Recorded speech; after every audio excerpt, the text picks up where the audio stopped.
Sure.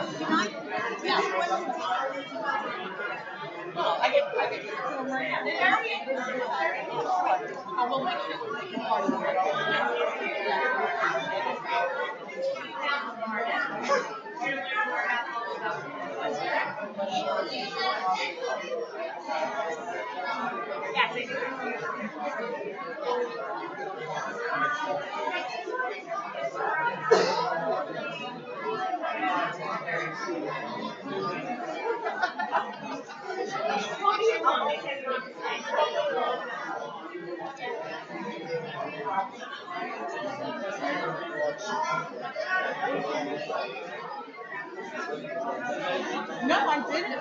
I didn't. Okay. Good morning. Good morning, everyone.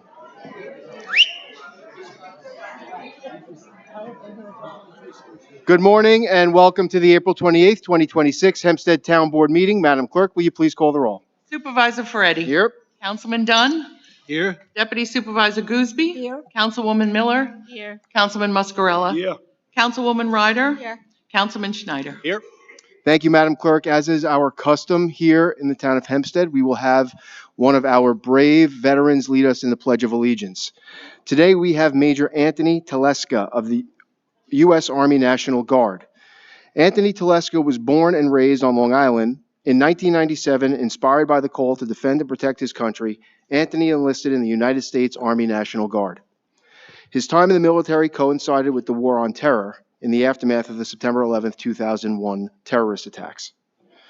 During this time, Anthony saw combat deployments to both Afghanistan and Iraq, where he assisted in the NATO efforts to rebuild those countries and combat insurgents. In 2024, after 26 years of service as both an enlisted and officer, Anthony retired. He still commits himself to public service to this day as JROTC instructor at Uniondale High School, where he helps to instill discipline, courage, and a sense of duty in the program students. Let's get a big round of applause for Major Anthony Teleska as he leads us in the Pledge of Allegiance.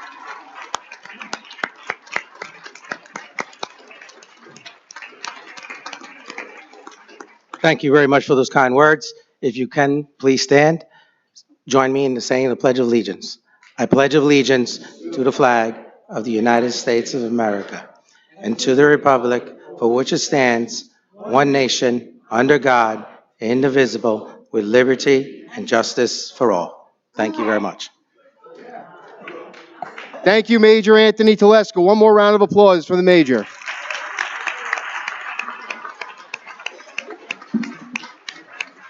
Also, before we get started with the formal portion of the meeting, I just want to recognize some students that we have here today in the audience. We have student councils of 3 elementary schools in North Merrick. We have Fayette Elementary School, Old Mill Road, and Camp Avenue student councils here today. And joining them is their teacher, Mrs. Suwani. So if you could please stand, all the students that are here today, come meet us up here in the front. We're going to take a nice photograph for you.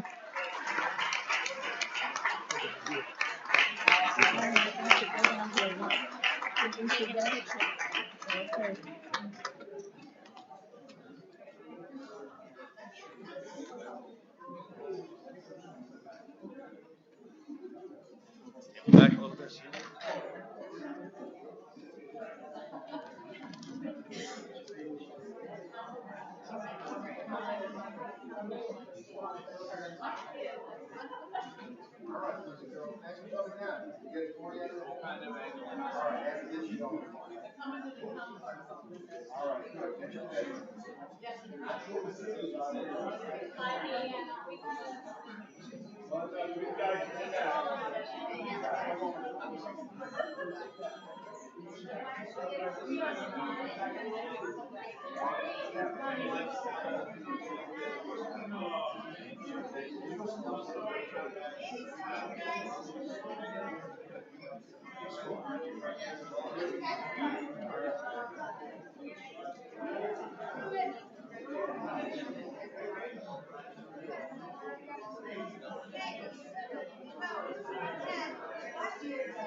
One more round of applause for our elementary students from North Merrick.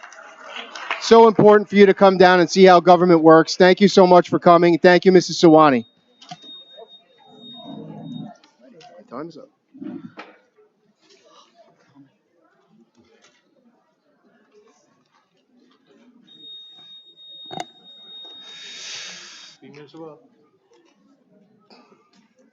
We're good? All right. Try it. Michelle, just. Madam Clerk, please call the first public hearing.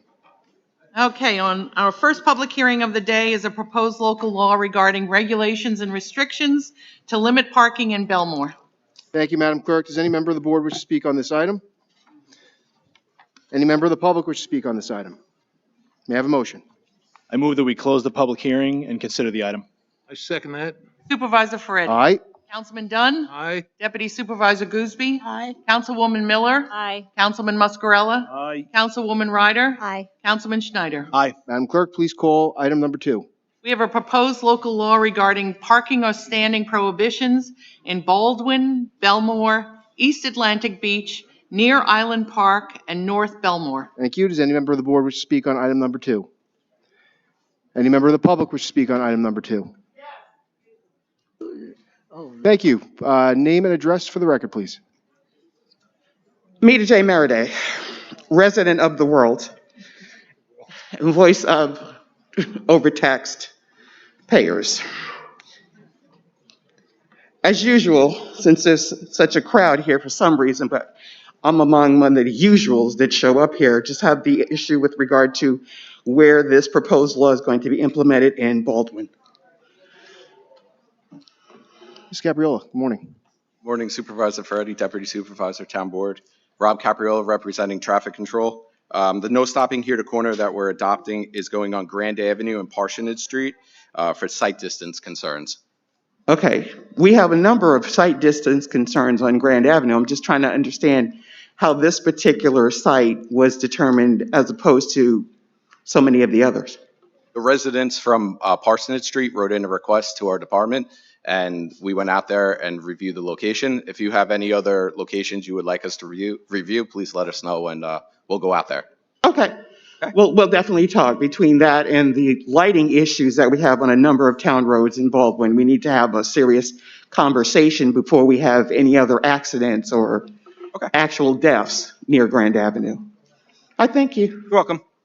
Thank you. Does any other member of the public wish to speak on item number 2? May I have a motion? I move the public hearing be closed and the board adopt the item. I second. Supervisor Ferretti. Aye. Councilman Dunn. Aye. Deputy Supervisor Gooseby. Aye. Councilwoman Miller. Aye. Councilman Muscarella. Aye. Councilwoman Ryder. Aye. Councilman Schneider. Aye. Madam Clerk, please call item number 3. We have a proposed local law regarding arterial stops in Baldwin and Seaford.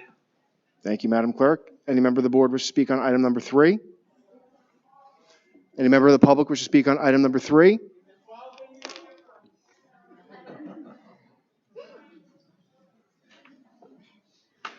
Once again, Meta Maraday, citizen of the world. Talk to me about Baldwin. We're installing a stop sign to define the right-of-way on Eastern Boulevard and Tulip Avenue. Why? We got a request from the residents on that location. It's a T intersection, so we have to define the right-of-way for the traffic. Okay, and how close is that to school?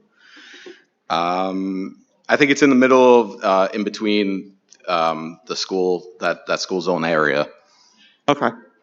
Again, that's another situation that we need to discuss with regard to school safety for our children and our seniors crossing in many areas where the stop signs. We've also had to call the first precinct, I say the fabulous first precinct, to replace some of the signage that gets missing or damaged.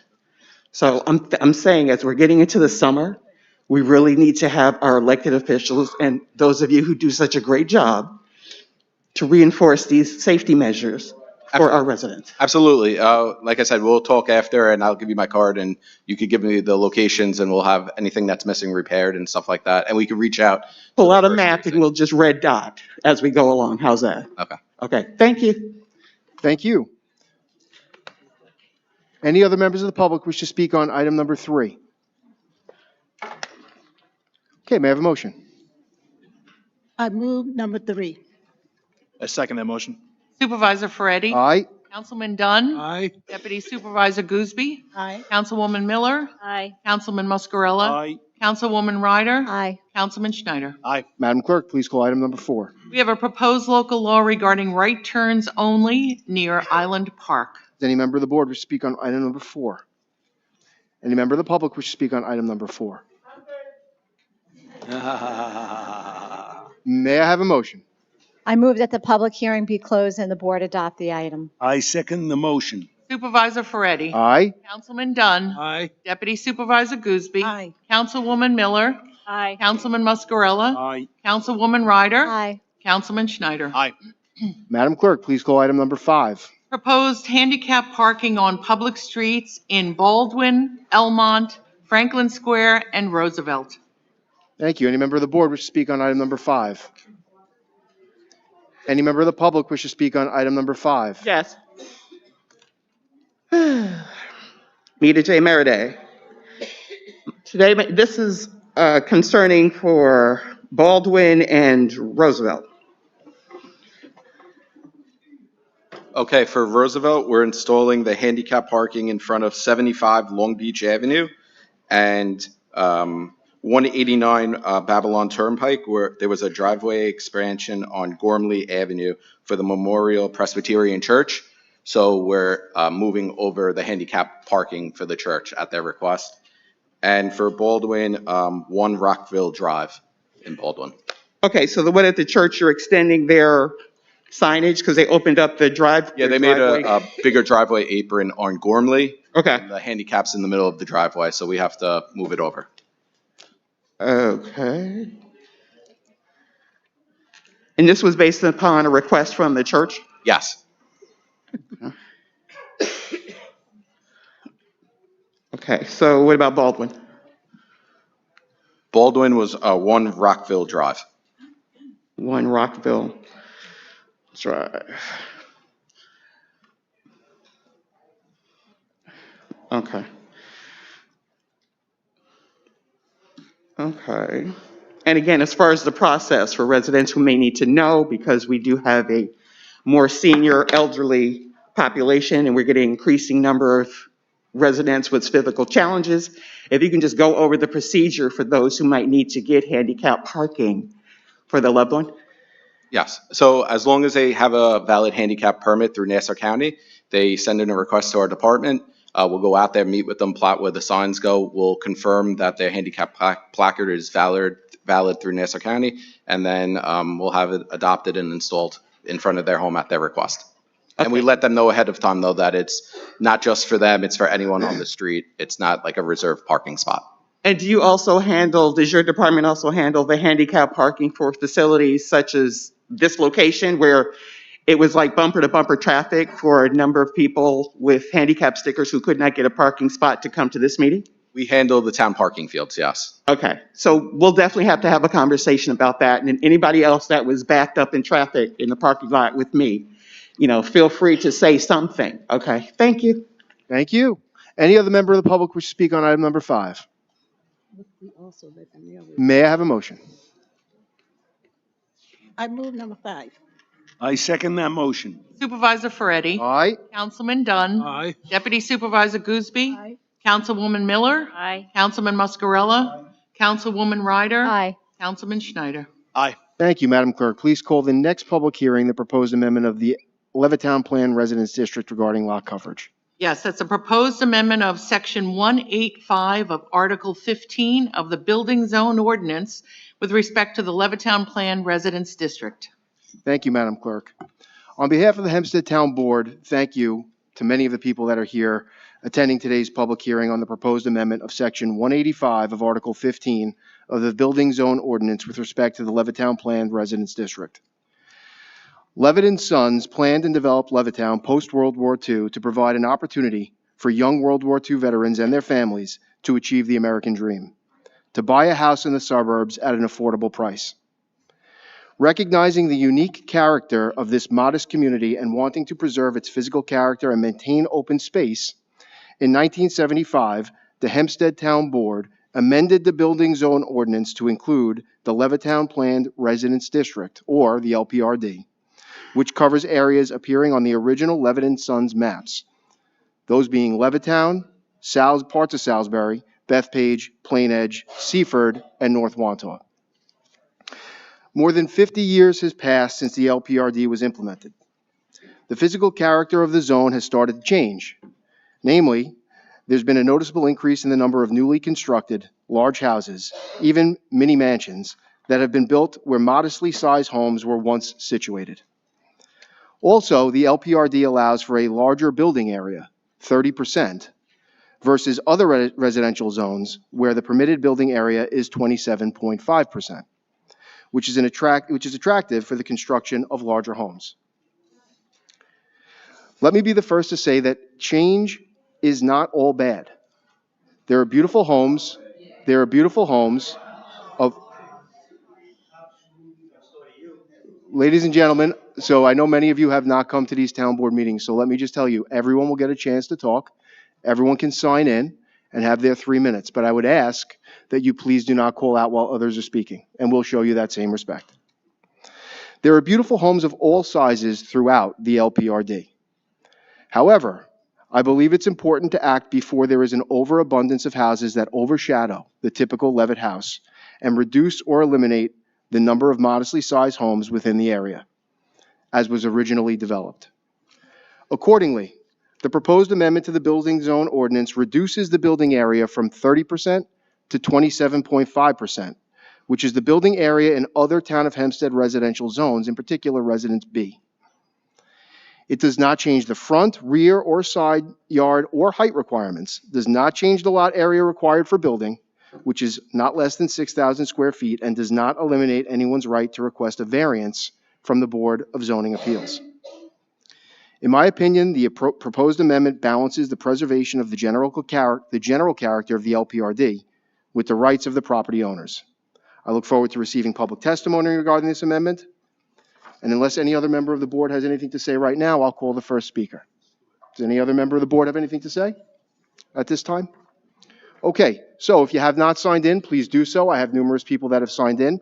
But before we get to that, I just want to note that we also received, which will be made part of the record, a total of 42 emails on this issue. 41 were in favor of this proposed change. 1 was against.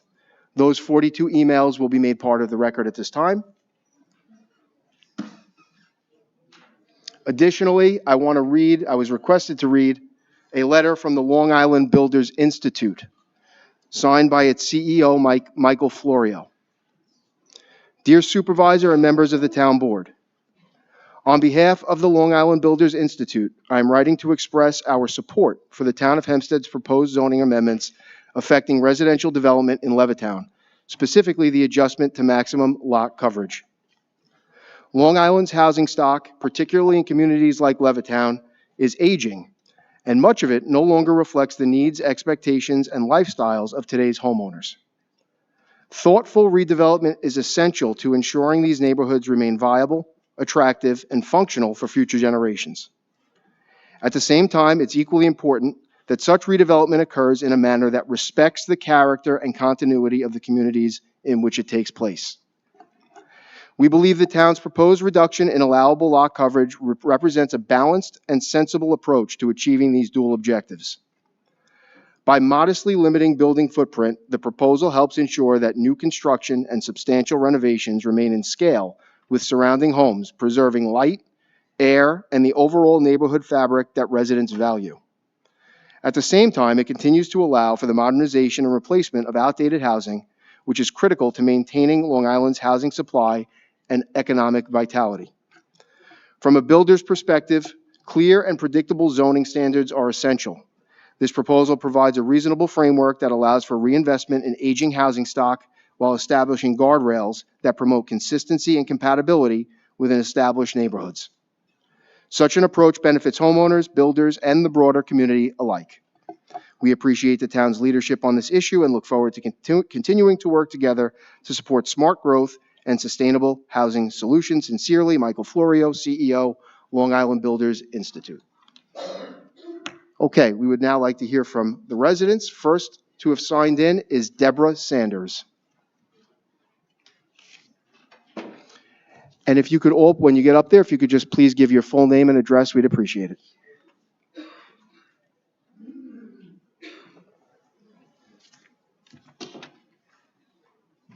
Good morning. Good morning. Deborah Saunders, 890 Annette Drive, Wantagh, which is in the Levittown School District. I grew up in South Belmore and always felt the pressure of, quote unquote, keeping up with the Joneses. When I married and bought a house, we chose to live in the northern part of Wantagh, in the Levittown School District. We wanted our children to not feel that they had less than their neighbors and their friends. Levittown was built for soldiers coming home from World War II. It is a middle-class community. It has homes that are a great size for young families, and those smaller homes are great for seniors who want to stay in the area but need to downsize. Now there are huge homes being built, eliminating these smaller homes.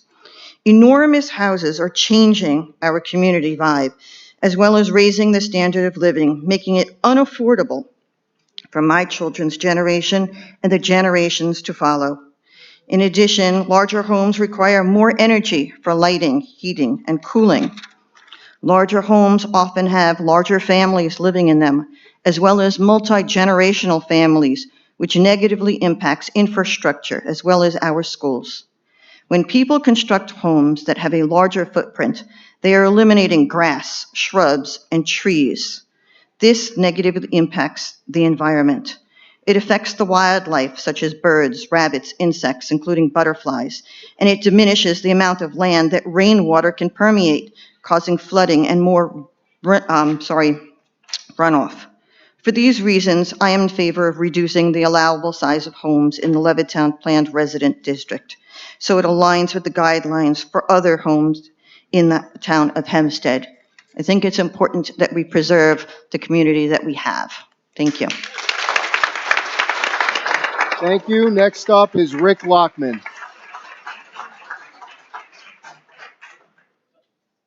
Thank you. Rick Lockman. Good morning, everyone. Good morning. My name is Richard Lockman, 7 Redwood Lane, Levittown. I've been a homeowner for 23 years in Levittown. I was born and raised here. I want to talk about the permit and variance process for these new homes, and also I'll lead up to an example. If I wanted to dormer my house right now and expand sideways towards the property line, I'd have to do two things. I'd have to get a permit and a variance.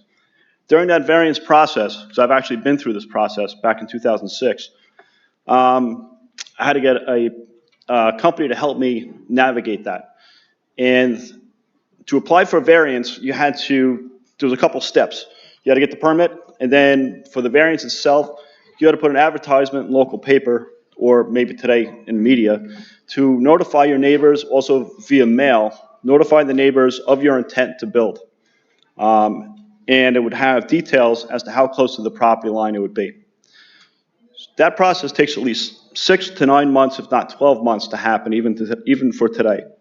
With these new homes that are being built, aka the McMansions, from what I hear through the Levittown Moms Group, through a lot of neighbors, the variance process is completely being skipped. Nobody's being notified of any variance or even permits that are being applied for these homes to be built close to the property line. And I know that's a major concern for everybody here, because now all of a sudden we had a nice suburban area where you had a little bit elbow room outside your house, average lot of only about 60 by 100. But now you're getting kind of like, it's like you have a skyscraper next door to you. And you're not given that opportunity, which the variance process would have. If you received a letter of intent for somebody to build like that, you'd have an opportunity to fight it or protest it at a bare minimum. And it appears, and you could ask many others, that this is being skipped entirely. So either there's somebody corrupt in the back room somewhere in the town of Hempstead, right?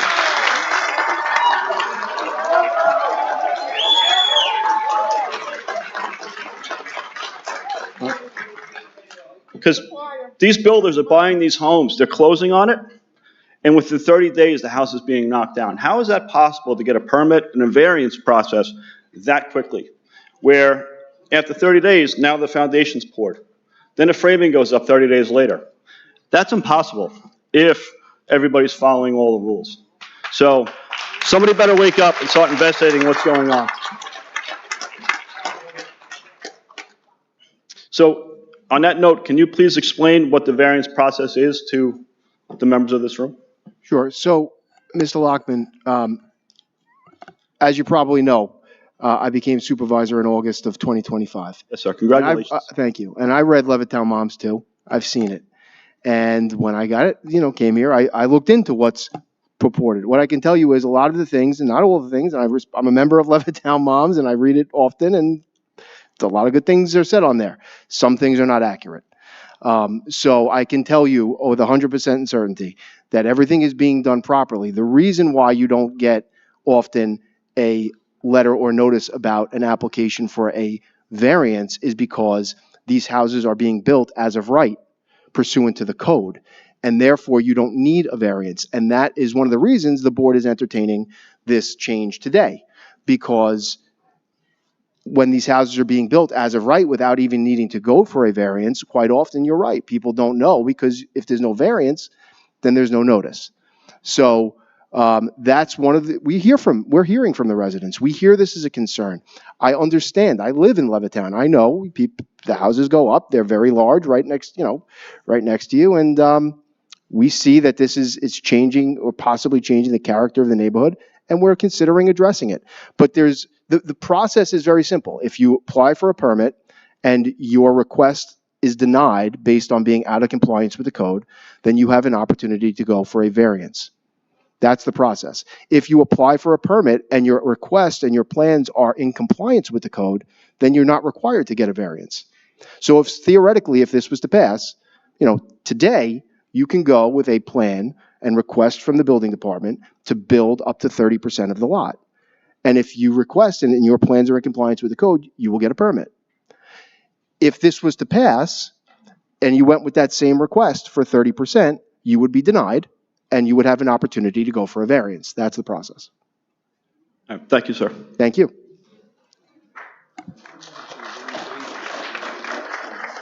Donald Manjeet, 7 Grouse Lane. Oh, Donnie Sticks. All right, how are you?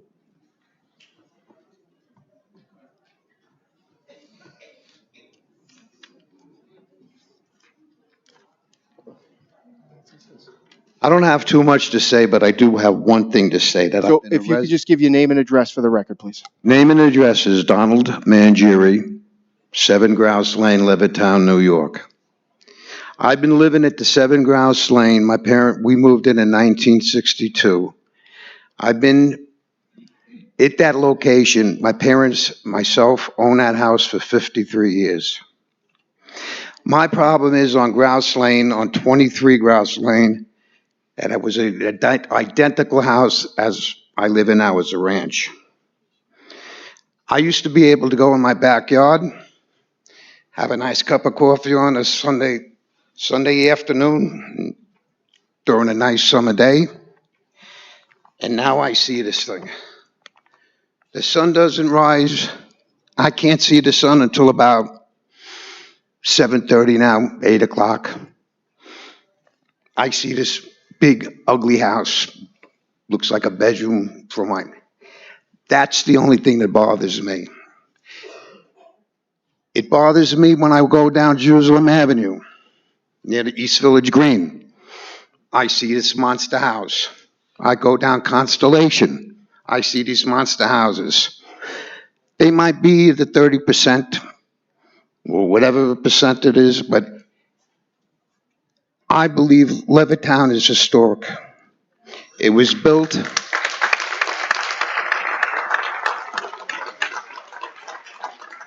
The history behind that was for our servicemen who shed their blood to make us free, to set us free. And I think they're destroying. Mr. Levitt and his sons are probably turning over in their graves right now with what's happening.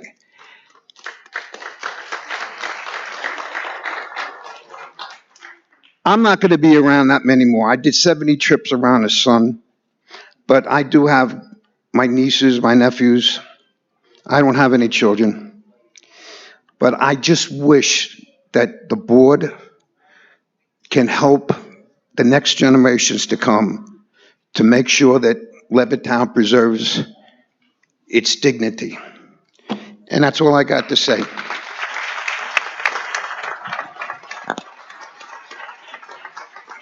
Thank you, Robert Hennessy.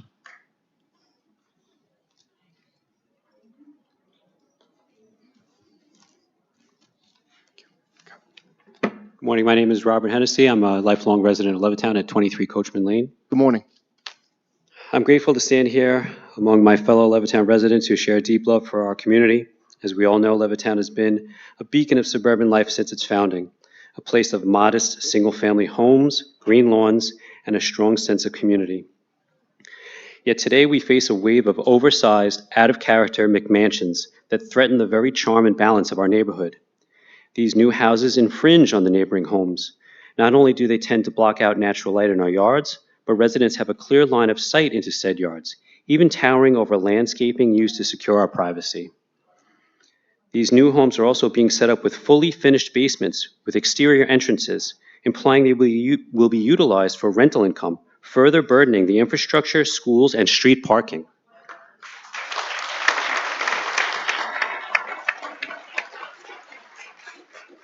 Levittown is our home, and all are welcome here. We don't just live here, we have built our lives here, and it is up to us to preserve Levittown's suburban spirit. I strongly oppose the construction of these oversized homes, and all my future votes will reflect that. Thank you.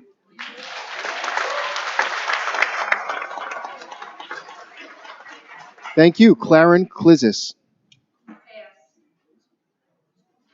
Pass. Carol Bergman. Good morning. No, I'm fine.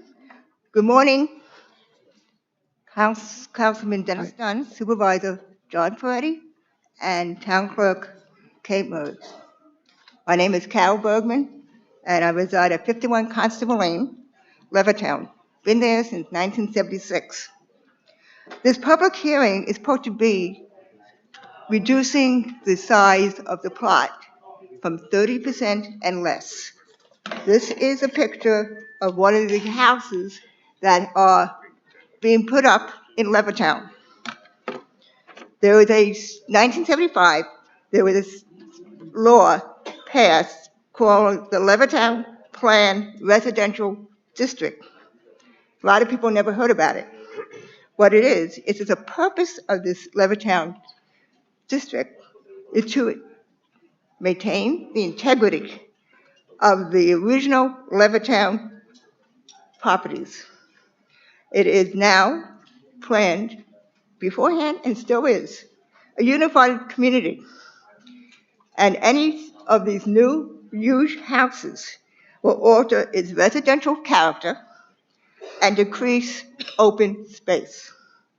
I'm going to deal with some of the provisions of the Levittown Plan District. There's many, but these are the ones I think are important. Permitted use.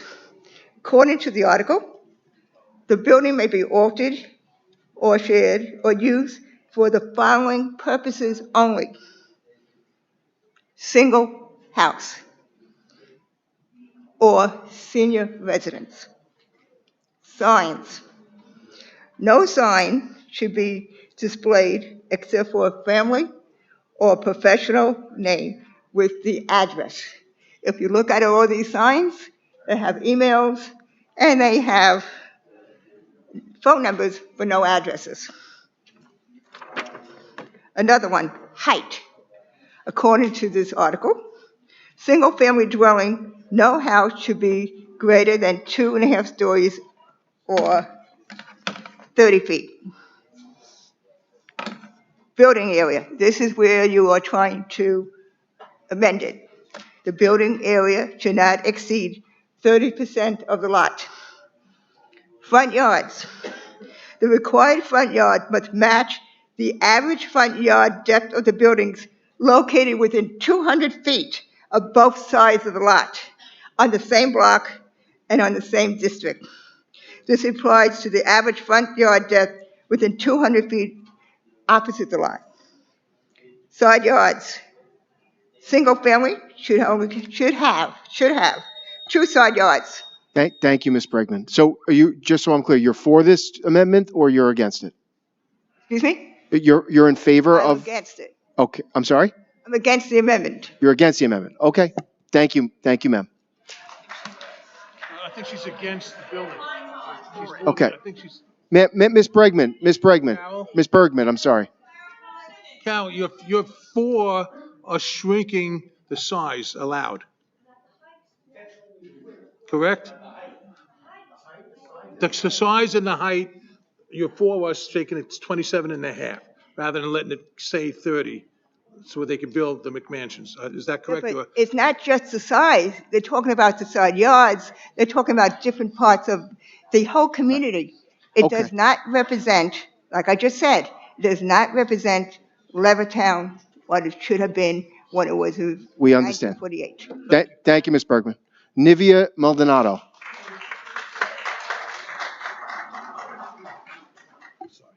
That's right.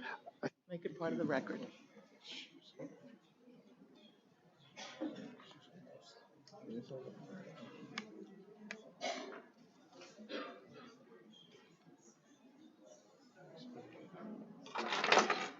Nivea Maldonado, 38 Primrose Lane, in the flower section of Levittown. Good morning.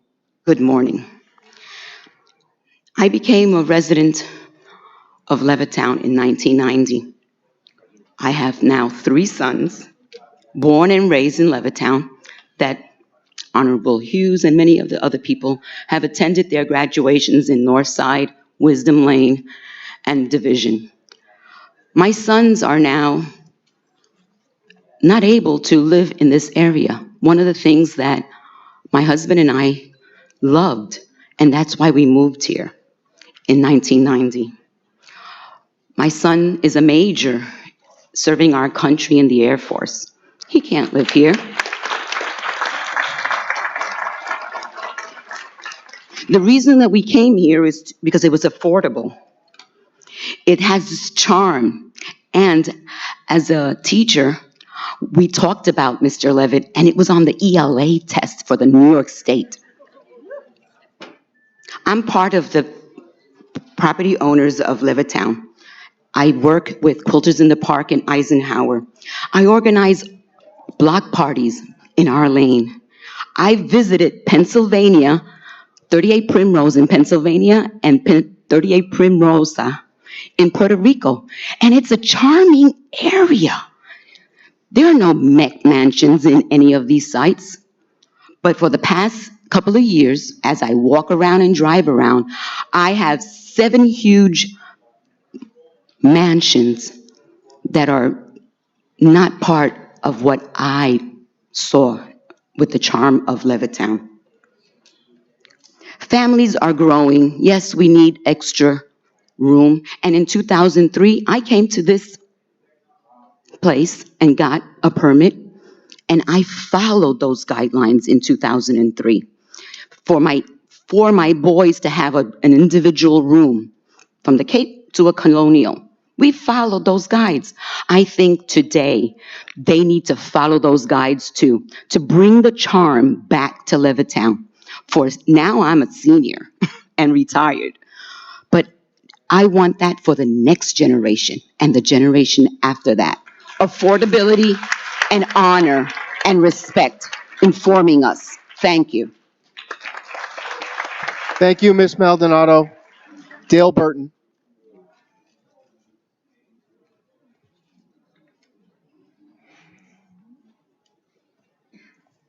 No. Hello, my name is Dale Burton. I live at 97 Polaris Drive on the corner of Bloomingdale Road. My parents and I moved to Levittown in 1954 when my father retired from the Navy. Levittown was promoted as country club living for the average family. For the baby boomers, Levittown was our playground.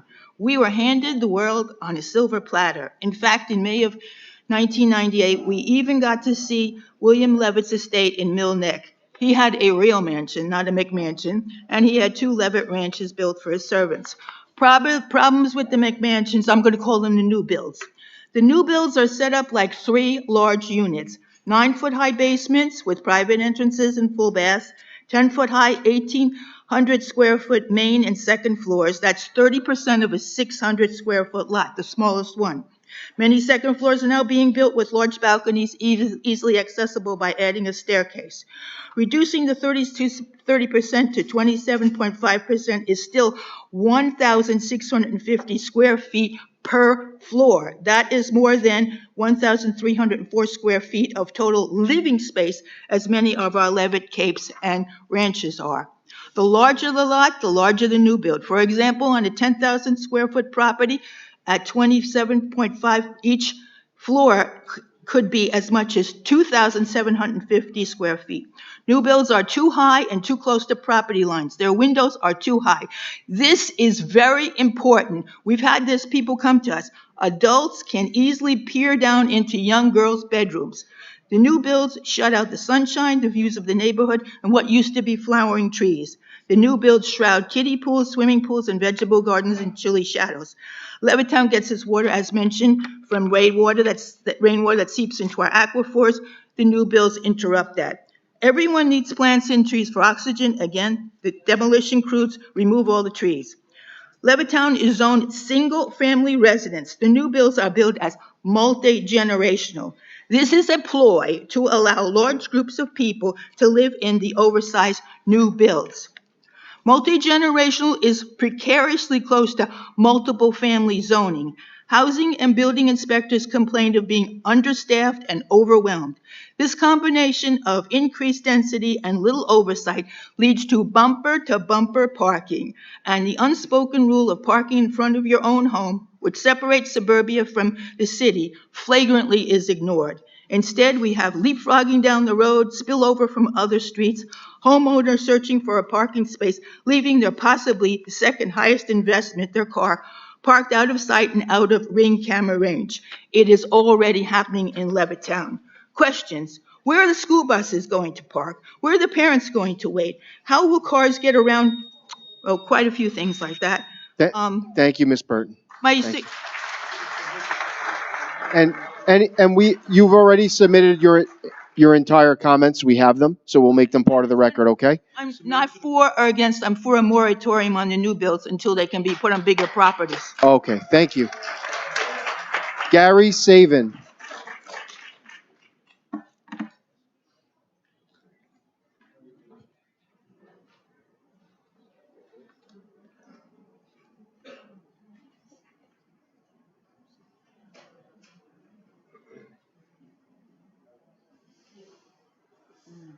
The next speaker after Mr. Saven will be Barbara Hines. Good morning, Gary Saven, 25 Ribbon Lane, Wantor, New York. Good morning. How are you guys? Just listen, I've listened to everybody speak so far, and I agree with 100%. My concern today is primarily safety. There's 2 new builds on Red Maple North, and one house in particular, 25. At least 2 to 3 times a month, they're holding some sort of event at night. The house is uninhabited. Nobody lives there. There's no furniture in the house, but it's being filled with people randomly on a given night. They're parking apron to apron. Safety factor, cars cannot get down Red Maple North at all from basically O'Shea's Funeral Home past Ribbon Lane, which is 2 blocks. Cars repeatedly have to back out as one car is entering by Ribbon Lane, and they have to back out towards Wantor Avenue. So it's a definite safety concern. How many families might move in? We have no idea. They're holding some sort of event where they're doing an overhead projector on the walls. And they taped that up after I tried filming it one day. It's now taped, the big major wall window is taped with the flooring protecting the brown paper on a major window. So you can't even see in anymore. They have an exposed wall in the upstairs window. So I don't know how they got past regulations on that. There's 2 pieces of sheetrock with a 2x4 exposed right in the middle of the upstairs window, which is an eyesore to the community. So I don't know if there are any other of these McMansions similar to this throughout Levittown, but it's certainly an eyesore. It's certainly a safety concern, and it's a house that's uninhabited, and I don't see how they're holding functioning outings in this house with nobody living there. And these cars keep pulling up at least 2 to 3 times a month, usually sometimes between 6 and 9 o'clock in the evening. So if that can be looked into, I would certainly appreciate it. I appreciate your time. Thanks, fellas. Thank you, Barbara Hines. Next after Ms. Hines will be John Makel of 37 Gingham Lane. Hi, my name is Barbara Hines. I live at 14 Prentice Road, and I have 2 McMansions on the going up on my block. One is already there. It's been vacant for, I want to say, at least 3 months. It took a year to build. The other is an empty lot, and who knows when they're going to build something on that lot. The only thing that I wanted to say, it's not going to be long, I won't even take the 3 minutes, is that I believe that the Nassau County Commandement, the government here has promised that we would not look like Queens. They would not rezone us. And when I look at these McMansions, I think of Bayside, where we have these absolutely huge, huge homes on this tiny little piece of property. So I am for the narrowing of the property to 27. I'm for your proposal, but they'll get around it and they'll build it higher. So, unless you put restrictions on the height and actually look into how they're building these houses, we're going to have no sun, no gardens, no trees, which some of the houses are almost up to the curb. Not to mention, we already have a huge problem with parking on our streets, especially my Prentice Road is horrible. You have to stop all the way down in order for the other car to come all the way up. So it's only going to get worse. Thank you. Thank you, Ms. Hines. Ms. Hines, I don't like speaking for the other board members, but I feel comfortable doing so and saying that we will not allow the town of Hempstead to be the 6th borough of Queens.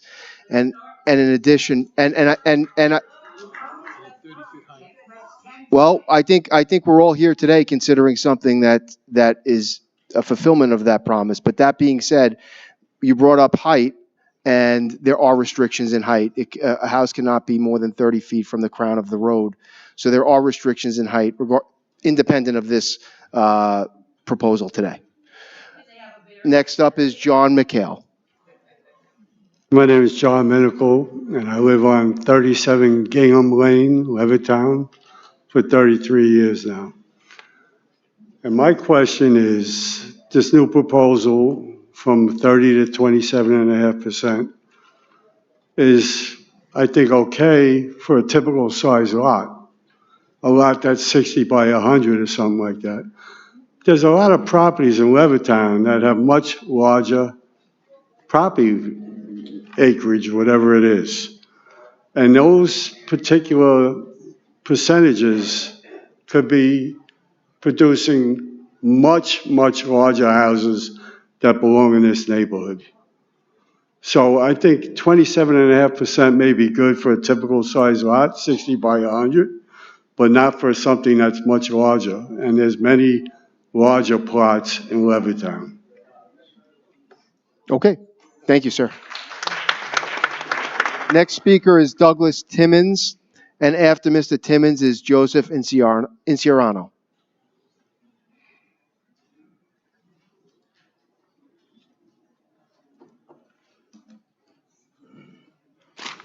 Hello, my name is Doug Timmons. I live now at 250 Gardens Avenue in Levittown. Lived in Levittown for 38 years. Originally, I would never move to Long Island because I thought the taxes were too high. Well, I did buy a house there and have lived there ever since. And my kids were raised here. My daughter's a teacher in Levittown at Island Trees High School, and they still live here. And my grandchildren live here. I just sold my house 2 years ago on Mercury Lane. I had a double lot, so I can imagine what they would have did with that. My wife and I refused to sell it to the contractor. We wanted a young couple to come and buy the house, and we waited till they came and found it.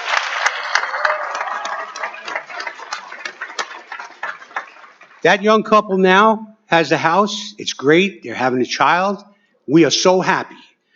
And I'm happy for my neighbors too, because I lived there for 38 years with them. I was a contractor for 40 years.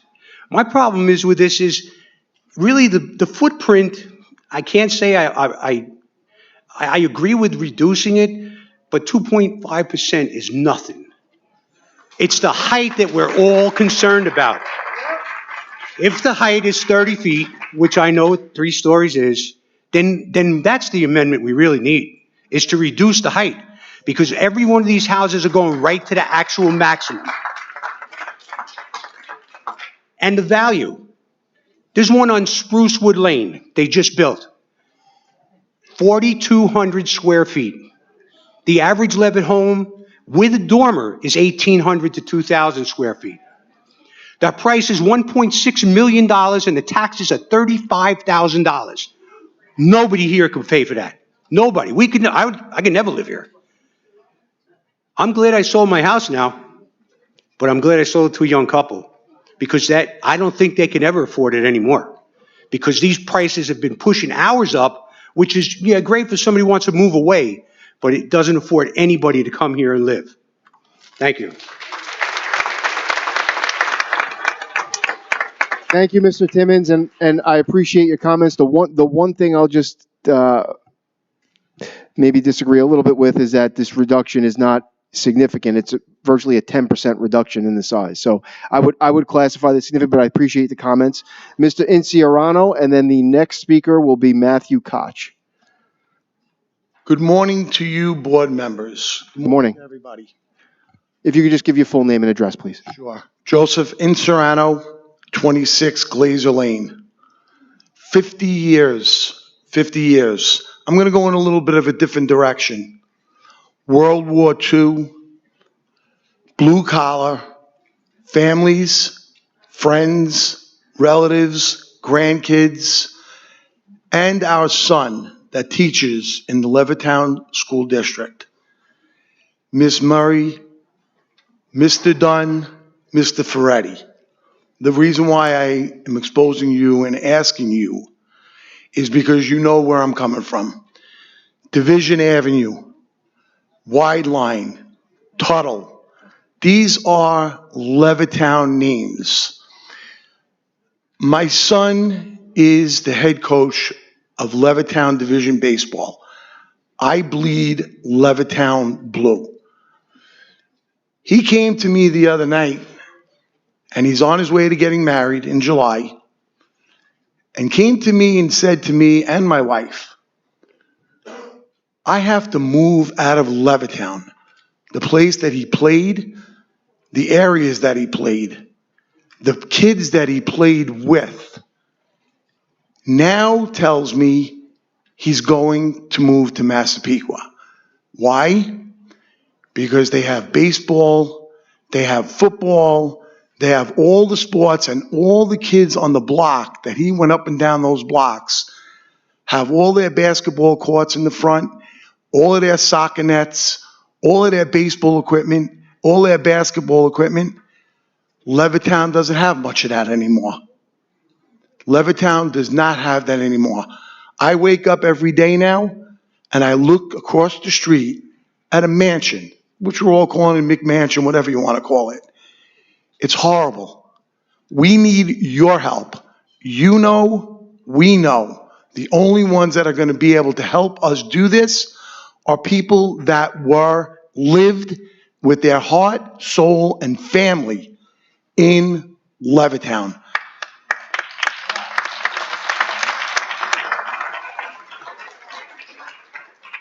I came here for my wife, for my kids, for my grandkids. Okay? I came here for those reasons, and I came here for every person that lives in Levittown that is my family. They are my family. That's how I grew up in Levittown, 50 years. So I'm asking you to do what needs to be done to make this bill pass. And I'm not sure if I'm going to be around to see it or not in Levittown, but I certainly want to see it for everybody that's in this room that knows the true meaning of Levittown. There is nowhere on this earth that matches where I grew up. Thank you, Mr. Koch. And I thank you very much for everything. Mr. Koch, you identified Councilman Dunn, Town Clerk Murray, and myself, and I think I could speak on behalf of the three of us. We hear all of you, and that's why we're here right now. And We are considering, a piece of legislation that we hope will go a long way in addressing the concerns that are brought. So we hear you. That's why we're here. Thank you. Thank you. Okay. Is Mr. Koch? Yeah, thank you. Okay, and the next, after Mr. Koch, Dominic Bald will be next. Yeah, thank you very much, folks. My name is Matt Koch. I live over at 40 Hook Lane, Levittown. You got a tough job. Wow. I wouldn't want that. I'm a 8-year veteran of the Marines when I was a baby. I've been in Levittown since 1959. Abbey Lane School, Memorial High School graduate in 72. What about Wisdom? Did you go to Wisdom too? Sir? Wisdom Lane also, or no? No. Abbey Lane and right into Memorial. I did 7th grade back then. This isn't going to be popular, so let me get to the point. I do not want to limit down the home size. I do not want to do that. That's my bottom line. Levittown started out, it was racist. It did not allow black veterans to buy homes. That's been, we've had to deal with that for our entire history. This is sort of like an unspoken issue. It's not popular. I see this as sort of a de facto display of racism towards the increasingly large Indian American community in Hicksville that's moving down into Levittown that require multi-generational homes. So that's my reason for this. Levittown's changing. Change is constant. And again, thank you. I do not want to see this limit decrease. Thank you very much. Thank you for your comments, Mr. Koch. I can tell you with 100% certainty that this board's decision will not have 1 ounce of anything to do with any kind of race or anything like that. It's about keeping the character of a suburban community, and it's about infrastructure concerns, parking, and other things. Nothing to do with race. But thank you for your comments. Dominic Bald, followed by... Thank you, sir. Thank you, sir. Followed by Barbara Doherty. I'm sorry? The passing. Are you Mr. Bald? Are you Mr. Bald? Dominic's passing. Okay. Okay, Barbara Doherty. And next up after Ms. Doherty will be Francis DiGiovanni.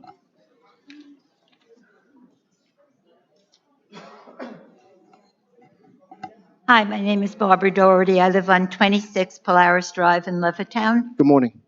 Good morning. Okay, I agree with much of what was spoken here. I totally disagree with the last speaker about our being racist. I do admit, okay, that was a problem with the establishment of Levittown, but I don't see it as a problem today. As far as the character of Levittown goes, I've always loved it, and I've lived here since 1983. We chose Levittown at the time my mother was alive, and we moved in out to our house, and we chose it because it was an affordable community and because it had such charm. And it breaks my heart as I drive through the streets and I see that charm just wilting away day by day. There's a house on Juniper, and every day that I pass that house, my heart bleeds for the people who live next door. That house is extremely high and extremely big.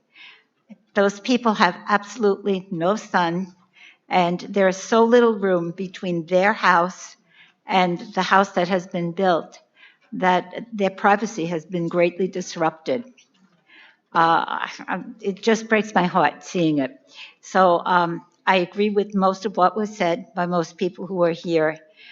I'm not even sure if 27.5 going down to that is enough, but certainly 30% is unbelievable.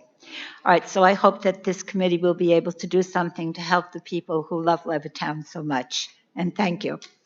Thank you, Ms. Doherty. Francis DiGiovanni, and after Mr. Giovanni will be Irene Loschke.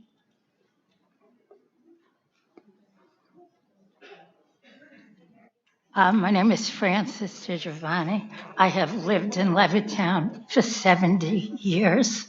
I grew up here. It was an absolutely wonderful upbringing living in Levittown. And we lived in a very, very small house, and it still is. And I am against all of the larger houses that overshadow the smaller ones and do take away the space for us to see that green grass. Also, I'm very concerned about the number of people residing in some of the houses. I live next to a house that's got 7 cars and 2 trucks. And the trucks are on the street overnight, and they're not supposed to be. They run a business out of their building, and it's sad to see such division and no common sense to respecting your neighbors. And I would like to see the size of the houses limited so that the children that grew up here their children can buy a house, or their grandchildren can buy a house in Levittown and live the lifestyle that we did, which was very simple. Everybody worked hard. Everybody was a neighbor. If you needed help from us to do something, a neighbor was there by your side. The young girls babysat other children. It was a wonderful community and still can be. But we do need to make some limits to what's going on. You wake up in the morning and all of a sudden the great big fence has gone up and they're digging basements. So I implore you to please put a limit to this overgrowth and preserve the community of Levittown for the next generation. It has been an absolutely wonderful place to live in and to grow up. I went to Division and Northside, and we were neighbors to each other and helped each other. Thank you. Thank you, Ms. DiGiovanni. Thank you for coming. Irene Loschke, and after Ms. Loschke will be Henry Fredericks. Hi, my name's Irene Loschke. I live at 93 Abbey Lane. I've been here for 10 years. When I bought my house, I loved Levittown. All the houses were fine. Now I see the McMansions. I'm grateful right now that my neighbors are not McMansion people, but there are houses that are original Levittown, and they're in between the McMansion houses, which is absolutely ridiculous. Those poor people have no sun. They have no privacy, and I don't know how the board or how the town building allows them to build in front of a Levitt house, behind a Levitt house, higher than a Levitt house. I mean, it's absolutely insane that you go past and these houses stick out, go far back, no property, and they just, where is the codes for that? Like, did the codes change that nobody's aware of? Can you explain, like, how they allow it to go so higher than a Levittown house? Where's the regulations for it? I don't understand. Can someone explain it? Ms. Lashke, yes, I can explain it. So the code allows, in terms of height, for 30 feet from the crown of the road. The original Levitt houses, to which I own one and grew up in one, were not very large and they weren't very high. And so since the code allows for that and has allowed for that since 1975, I mean, when I was a kid, people didn't generally tear down houses and build new houses. They just put a dormer, a rear dormer, sometimes a full dormer. It just wasn't what was happening. That's not what happened when I was a kid. So the answer to your question is the code has always allowed that. It just wasn't happening. Now it's happening. And so we're considering changing the code. So you can change the code, is that? That's what we're here discussing. Okay. The height is like, What we're here discussing is a change of the lot area occupancy from 30% to 27.5%, which is almost a 10% reduction in the floor print of the home. Oh, thank you. Henry Fredericks is here. And next after Mr. Fredericks will be Gary Peterson. How you doing? My name's Henry Fredericks. I live at 20 Hunt Lane, Levittown. And I'm just with all of the people here, we are tired of seeing these huge houses go up. And I don't want to hear that it's making my house so much more money, because my son ain't going to be able to afford $1.5 million home. So it doesn't matter. What I'd rather see is regular family houses where their children can go up and then their children can grow up. You see these houses, they are right next to the house next door. I don't even see, to me, it looks like they're more than 30%. They're so big. And they're right up against the property line. I don't even see 5 feet. So I'm not even sure if all of these houses are being built to code. I don't know if the inspectors are going out there and making sure that they're built to code, because a lot of them do not look like they are within the guidelines. When you see a house that is right up against the property line, it's crazy. There's one on Coach Lane that I swear it's going to be touching the property line. And they're looking right into the house next door. It's really sad. And I've been out here for 33 years, and it has changed the whole way. It is looking like Queens. And I hope you do get to change the code. I appreciate that, and that's what we are discussing today, and that's what this proposal would do. Okay, thank you. Thank you, sir. And I'm sorry, but we have to run. My cousin has a doctor's appointment. Oh, please do. Thank you for coming. The next speaker is Gary Peterson, and after Mr. Peterson, Brianna Lombardo.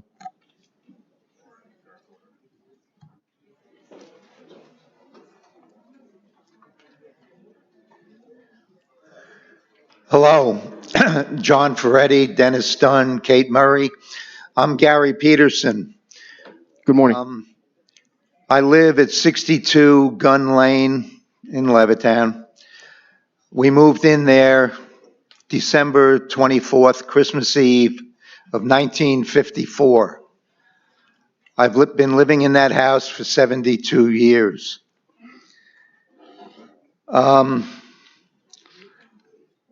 While the proposal to drop the square footage from 30% to 27.5%, I think is a step in the right direction, but it's not even close. I'm thinking somewhere along the percentage of 25% would be a little bit more in line with what Levittown really is.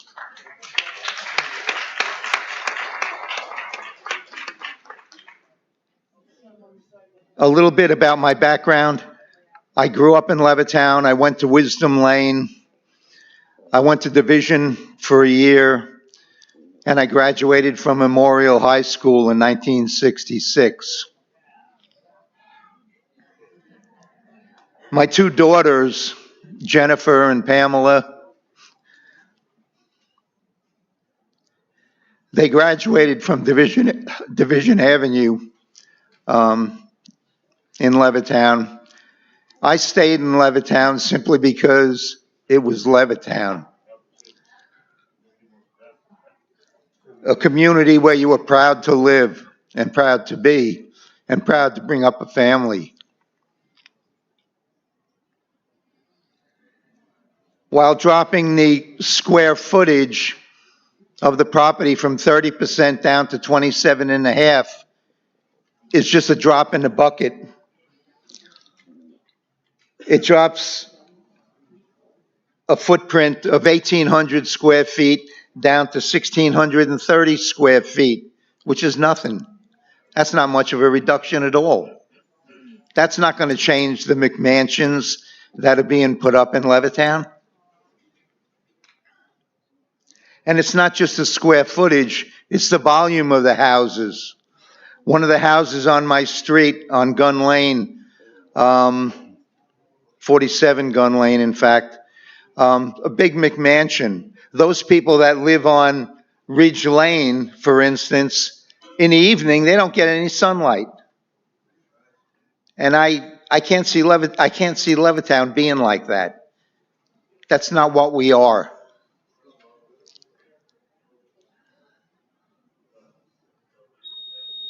So I'm asking the Levittown Plan Residential community to think about 25% rather than 27. Thank you, Mr. Peterson. I appreciate your comments.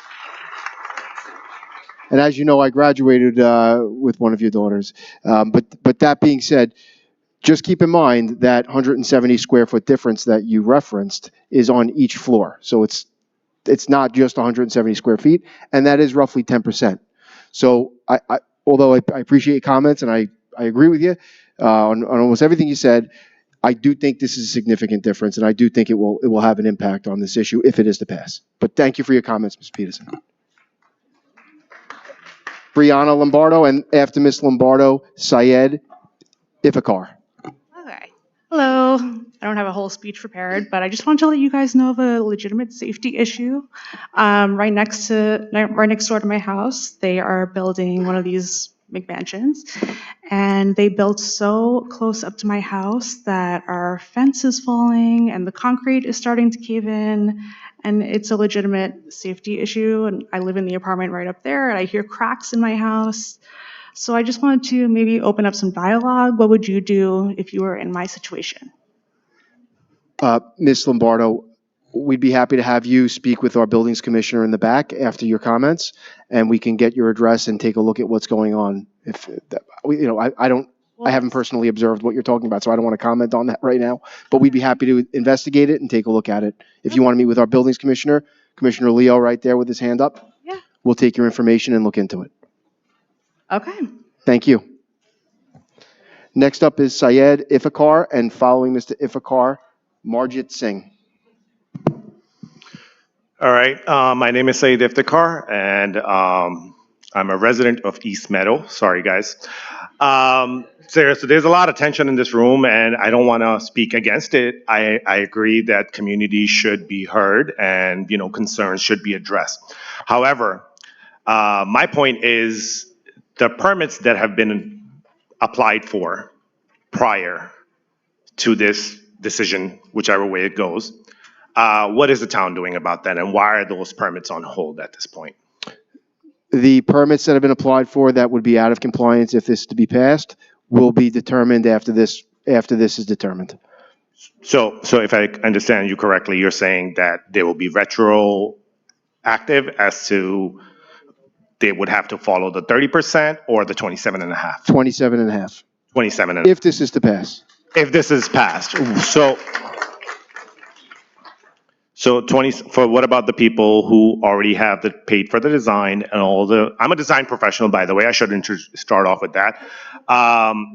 What about the processes that will be, the hardship that these builders and developers, like myself, are going to, occur? I'll pass that off to the town attorney for comment. Mr. Supervisor, Please. Supervisor, this has been an issue that the building department has fielded a number of questions with regard to. And you're right. There are some permits that are under review as we speak now under the old code. And quite frankly, I've had almost daily conversations with the building department.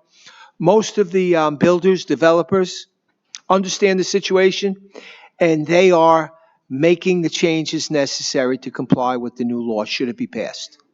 Right, for the ones that are going forward, but what about the ones that have been submitted and were submitted on early March? As the supervisor indicated, this is something that's been discussed in the town for a long period of time. They'll be required to meet the new guidelines of the code. Okay, thank you. Next up is Marjit Singh, followed by Chris Darm.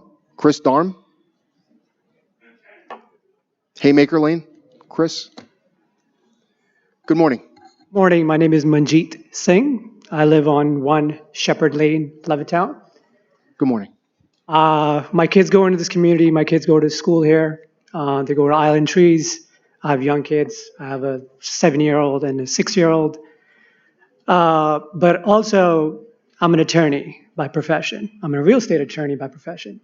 So I work in this community. A lot of my clients are builders. A lot of my clients are sellers in Levittown. A lot of my clients are buyers in Levittown. Okay. There's no way we can oppose this amendment anyways.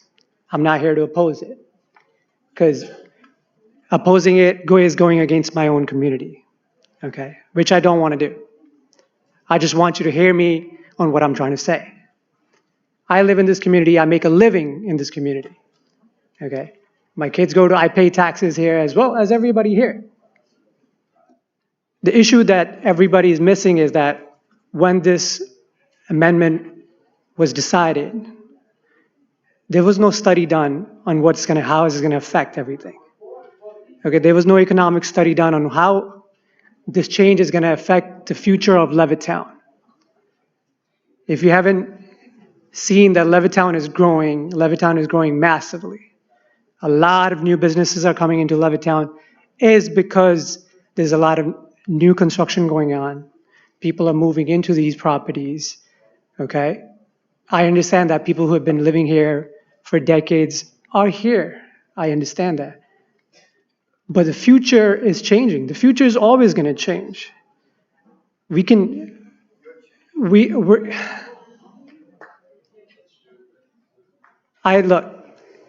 Everybody, the future is always about change. The economic effect of this might still economic growth in the future. Okay, 27.5 people are still going to build houses. Okay, the height restriction people are concerned about shouldn't be a concern because we started dorming these houses 30 feet high a long time ago. Nobody had a problem at that point. All these houses are under the variance and are built according to the code. Okay, I just want to put my 2 cents out there. I know it's not something I want to go against the community, but I am part of this community. I grew up in Glen Cove. I moved to Levittown as a choice. Okay, I wanted to go to Island Trees. My kids wanted to go to Island Trees. I want to make sure. So, and also allow for permits that have been filed already. A lot of my clients have invested a lot of money into these, and they're going to lose all that money, and they might not recover from that. Some of them might not recover from that. Okay? Mr. Singh, I appreciate your comments, and just to respond very quickly and briefly, and I'd ask everyone to please respect Mr. Singh's time like he respected yours. First and foremost, this is not an item that is being considered for economic prosperity. It's to keep the character of the neighborhood that has been in place for 75 years, number one. Number two, when you talk about the impact, the economic impact it would have. Just so everyone's clear, the town of Hempstead, put Levittown aside, the rest of the town of Hempstead is a growing, vibrant community. The rest of Residence B, which is about 80% of the town of Hempstead, is at 27.5% of lot occupancy. So they're doing just fine. And I think that this change, if it's to pass, Levittown will continue to be just fine economically. So I think it's inaccurate to say that this will have a negative economic impact on anyone in Levittown. I don't believe it will. But I appreciate your comments. And we are cognizant of everything you've said. So thank you. Mr. Councilman Dunn. Yeah, you said that there has been no study done. Well, let me tell you, in the last year, when the first houses started to pop up, from then on, my study has been, and I didn't have to go to a library and do a study, the church, the King Cullen when it was there. Now now I go to the one in Montauk. The deli, any deli, it's the 7-Elevens. Anywhere you go, any of the clubs you go to, the VFW American Legion, the Lions Club, the Knights of Columbus, the Ancient Order of Hibernians, the PTAs have been telling us, this is crazy, this is unbelievable, you gotta stop this, how can you stop this? They're blowing up Levittown. The worth of our house is gonna dwindle, and the tax is gonna go up, and there's so many economic reasons that people The taxes don't won't want go up. to happen. Taxes will not go up. The school taxes will go up.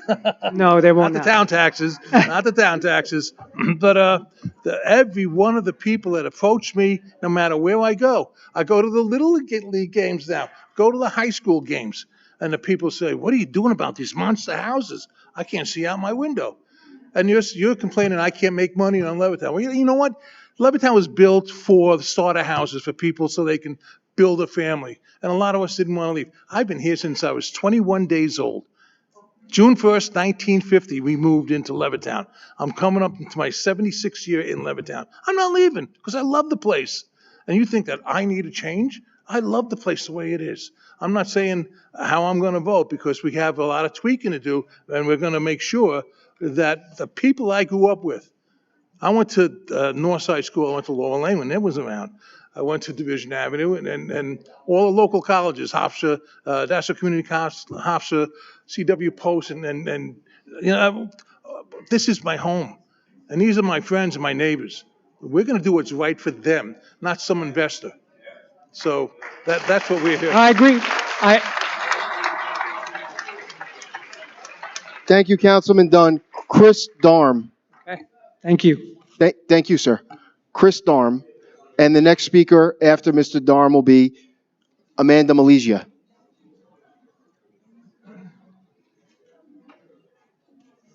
Is Chris here? Going once. Chris Darm of Haymaker Lane. Okay, Amanda Alesia. After Miss Alesia will be Savinder Pal Singh. Hello, my name is Amanda Malizia. I live at 181 Swan Lane in Levittown. I wanted to come today. I felt obligated to represent the town that I love. I've been here my entire life, and no offense to everyone else, but I feel like I'm probably the youngest homeowner here, so I thought it was important for my generation to be heard. This whole time I keep hearing everyone talking about their grandchildren and the children's future. I'm that generation, and I don't know if my children will be able to stay here myself, okay? It's something I worry about all the time. My children are going to be fourth generation, all right? My grandparents moved here in the 1950s. Their house only cost $13,000, and it's something that we still laugh about now. After I closed on my house in 2021, the housing market started to continue to skyrocket, making it impossible for anyone my age to buy a home. I graduated from MacArthur High School in 2009. About 50% of my graduating class is gone. Everyone below me, they are gone. They moved out of state because they cannot live here. And in effect, all of the boomer generations are leaving too because they want to be near their children and grandchildren, and that's making them also leave. The the woman that lives behind me, the street is Anchor Lane. She put her house up for the market this past August. It sold within 3 weeks, and she was so excited because she accepted her offer from a contractor $76,000 over her asking price, making it impossible for any young family to possibly compete when her asking price was already $525,000. $76,000 over asking price. And my heart immediately sank because I knew what that meant. It meant that I should prepare for that fence to go up and for that house to get demolished to the ground. And on the morning of Christmas Eve, I got my answer at 7 a.m. I just had a baby in September, my second son, and on his very first Christmas, we awoke to booming, crashing, banging, and confusion. My 3-year-old asking me, "What is that noise?" And when I looked out my window, there was a claw grabbing at her house, tearing it down like it was from the film of Jurassic Park. All right? We did not get the typical snow. We got snow falling from the sky that were asbestos shingles and pieces of house falling onto my property, onto my home. I still have pieces of the shingle in my bushes because I'm afraid to touch it. And we were breathing that in, no warning, no abatement, no anything.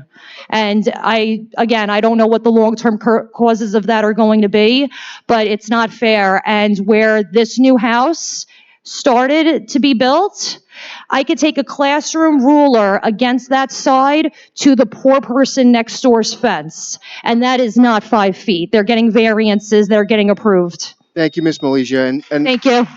And I can, Ms. Malaysia, that's okay. So I only know this because you said what year you graduated. So I'm 8 years older than you. And I could tell you that the people I graduated with, so many of them stayed in Levittown. I mean, and just to see that drastic difference in less than a decade, we're certainly cognizant of it, and we hear you, and that's why we're having this meeting, and that's why we're considering this change, because there certainly has been change. So, thank you very much. More, please. Thank you. Thank you. Next speaker will be Savinder Pal Singh, and after Mr. Singh, Phyllis Driver Corzo. Good afternoon, everyone in the room. Good morning. Good afternoon, I guess. Yeah. So it's been a long morning, right? So I know we are here to understand the proposal is being considered for the resident, and I see their concerns of building large homes replacing the original ones. Homes that defined Levittown for decades and the worries about the neighborhood character, sunlight spacing, the concerns are very valid. We all agree to that, right? But in my opinion, I understand the limiting the size of the houses is not the right solution. In the reality, the Levittown is already changing. Many of the original homes were built in 70 years old. They were built with a different time, with different needs of that time.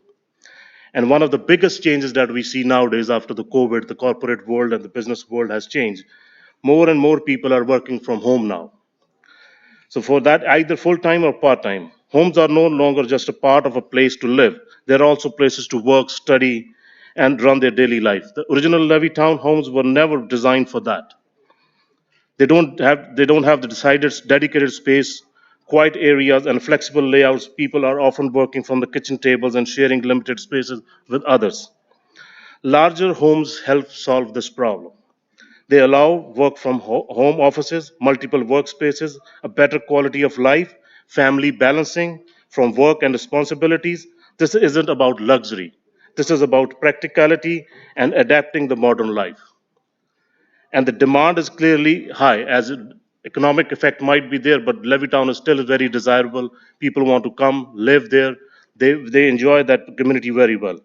So that's being said, then if we pass this limits on the footprint of the whole lots, we may discourage investments, the other economic development that we are hoping to have that in this with this thing. Values and make it harder for homeowners to improve and rebuild their properties. The properties are getting high, the footage is more, you get more taxes, more money for the schools, more money for the infrastructure. Everything helps with that one. So sadly, we can address this thing not by just tearing down every house and building it like to 30% of the lot. we can follow the guidelines and adapt it and mix the ratio of the homes that we have. So that will help. So as I said, Levitan shutting the door on this economic or this growth path is not the smart way to address this issue of the sunlight and other issues that all the residents are bringing it up.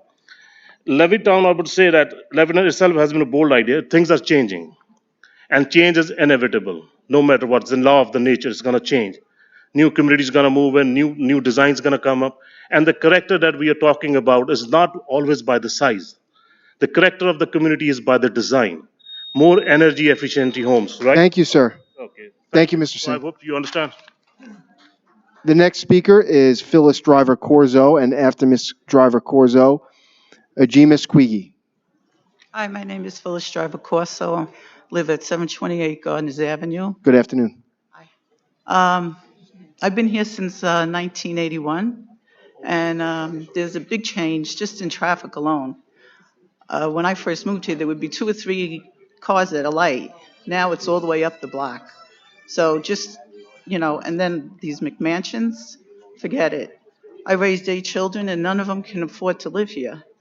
And they all have good jobs, really, but I just think that the 27 and a half isn't enough either. I think it should be lowered also. Thank you. Thank you so much. Ajina Squeagy? Pass? Okay. Rona Blau. Miss Blau? And after Miss Blau, Pat and Steve Brownstone.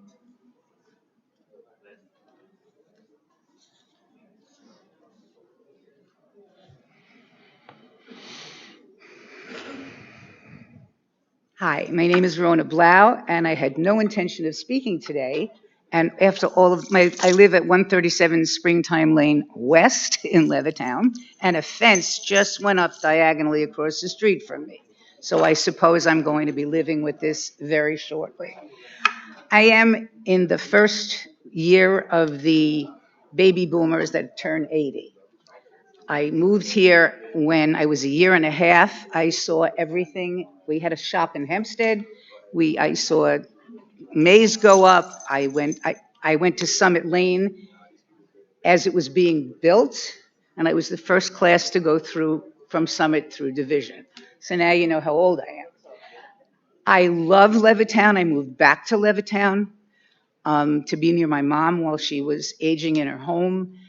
And by the way, thank you, Dennis, because I heard you say, I'm going to hold you to it.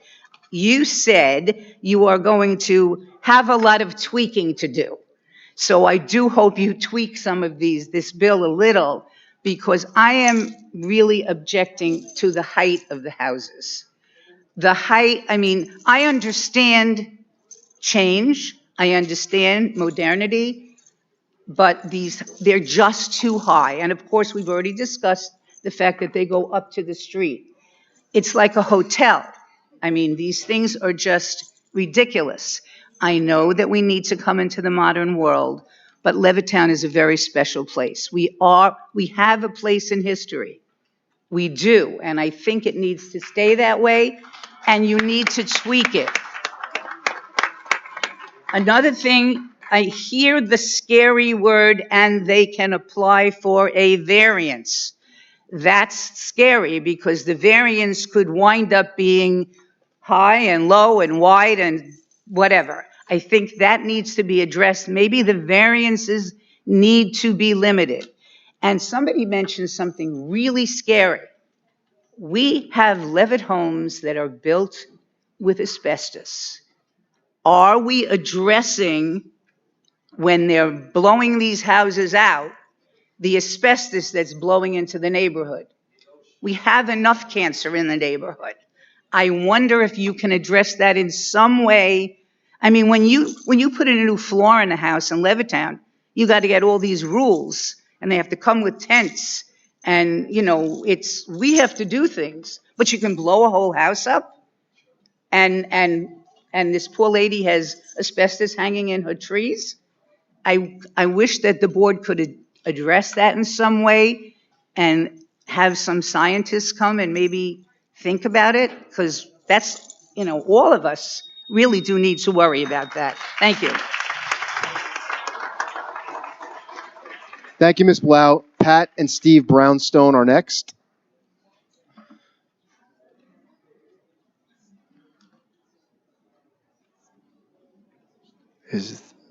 If you're Mr. or Mrs. Brownstone, if you could raise your hand. Okay, that's not them. Okay. Kevin Curran. After Mr. Curran will be Carol Klein. Hello, my name's Kevin Curran. I live at 128 Haven Lane, Levittown. I've basically lived there my whole life. My parents moved me there when I was 8 years old. 8 months old. It's apparent that almost nobody in this room is really happy about the proliferation of these very large houses in our area. Those that don't feel that way seem to have reasons that are more self-serving and not really of concern for the community.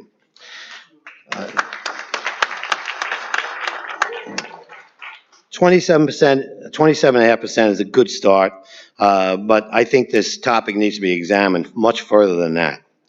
Hurting affordability for young people today. Affordability is one of the big terms they're using in politics today. Affordability, we hear it every single day, but we don't seem to be concerned about it. 5 years ago, or less than 5 years ago, on my block, a house went up, and it sold for $920,000. Everybody in the neighborhood gasped in disbelief.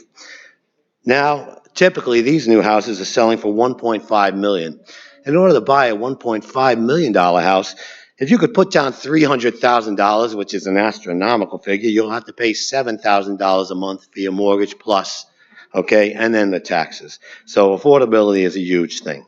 5, I have some questions about whether or not people are receiving tax abatements on these houses. Are they paying their share right away? Or are they being delayed for a number of years? I don't really know the answer to it, but I've heard rumors that that's true.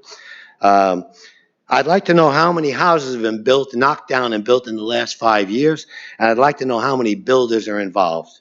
I'd also like to know if any of these builders are steering specific groups to these houses as opposed to everybody having equal access to them. Okay. As far as the height requirements, the side yard, the front and backyard, a lot of us are ignorant of this. I'd like to see the town send out a mailing that explains all of that to us, so we could be the policemen of our own neighborhoods and be assured that things are being done right.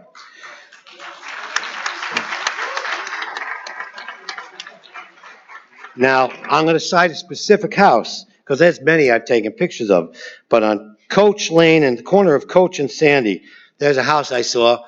There's the back corner of the house is literally 3.5 feet from the neighbor's property line. I knocked on the neighbor's door. Her name is Mrs. Brown. I asked her, how did they build this house so close to your property line? She says, I don't know. Nobody asked me anything. So she didn't have, there's no variance.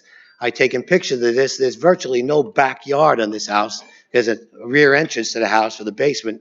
There's virtually no backyard. I'd be happy to provide pictures or meet with somebody about this. Let's see. I think I would like to see a moratorium, as somebody mentioned before, on building of new houses until this gets a much further examination. Okay. Thank you, Mr. Curran. I appreciate the comments. I'm sorry, we got to stick to the 3 minutes for everybody. Okay. I'm sorry. Everyone should have a variance. Okay. Every new house should have a variance. Thank you, Mr. Curran. And I would just encourage, Mr. Curran brought up that information should be given as to what the code provides as to height and side yards and other things. The town code with all the information you're requesting is readily available on our website. So anyone can go to the website, look at the town code and see exactly, like I said earlier, 30 feet from the crown of the road is the height. When you talk about side yards, the side yard aggregate is no less than 15 feet aggregate with no side less than 5 feet. These parts of all the town code and all the specifications are all there on the website for you. I appreciate the comments, though, Mr. Curran. Thank you. If you could just let the clerk know your address because we don't have it on the sheet, okay? Thank you. Carol Klein? Hi, Carol Klein, 41 Rolling Lane. And Ms. Klein, after you will be Bertie Cower. I grew up on the Island Trees side, okay? Very simple, small house, 10 of us living in it. We lived in it, we survived in it, we had a great neighborhood where everybody, all the kids grew up playing in the front yard, hanging out together, knowing each other, and like everyone said, we were all just a big community. My kids, we grew up, I moved to the Levittown side on Center Lane. All the houses there were just nice and small. If somebody's house needed to be bigger, they dormered it, not made it huge, okay? It's ridiculous. Plus the fact that nobody is saying anything about how ugly the houses are. We don't live in Queens. These houses have no character to them. They're ugly. I know 27% is less than 30%, but why can't we just go back to the basics that if somebody wants to live here, and like I said, I grew up in a small Levittown house with 10 people. We survived, and I hate to say it, but we have one bathroom, okay? So you know how simple it was. Why can't we just go back to being basics? Why can't Levittown be saying, hey, we're historical. Why can't we just turn around and say Levittown is part of a community? We had something here to thrive for, the world of veterans, okay? I don't understand why everybody has to say, well, we need bigger houses. If you need a bigger house, go to a bigger area that has a big land, okay? I don't think it's fair. And like you said, who's going to be able to afford it? And you're saying, oh, well, the property, yes, my property taxes and everything else is going up, all right? And you're saying, oh, well, we're going to bring more businesses aren't coming. There's a lot more businesses that are closing also. We're a small community. We should always just keep it simple. If somebody needs to live in a Levittown house, make it into a dormer. Make it affordable and stop making these ugly, ugly houses. They're ugly. They're horrible. They don't go with the community. I'm sorry, if somebody's living in a house and working in their house, you know what? Make a little den. There's always ways to do it. And if you grew up in Levittown and you know it, you grew up in a small house, it was simple, and that was that. And keep it that way. Why can't we just say Levittown is a small community and we need to keep it that way? 27% is still too big. Period, the end.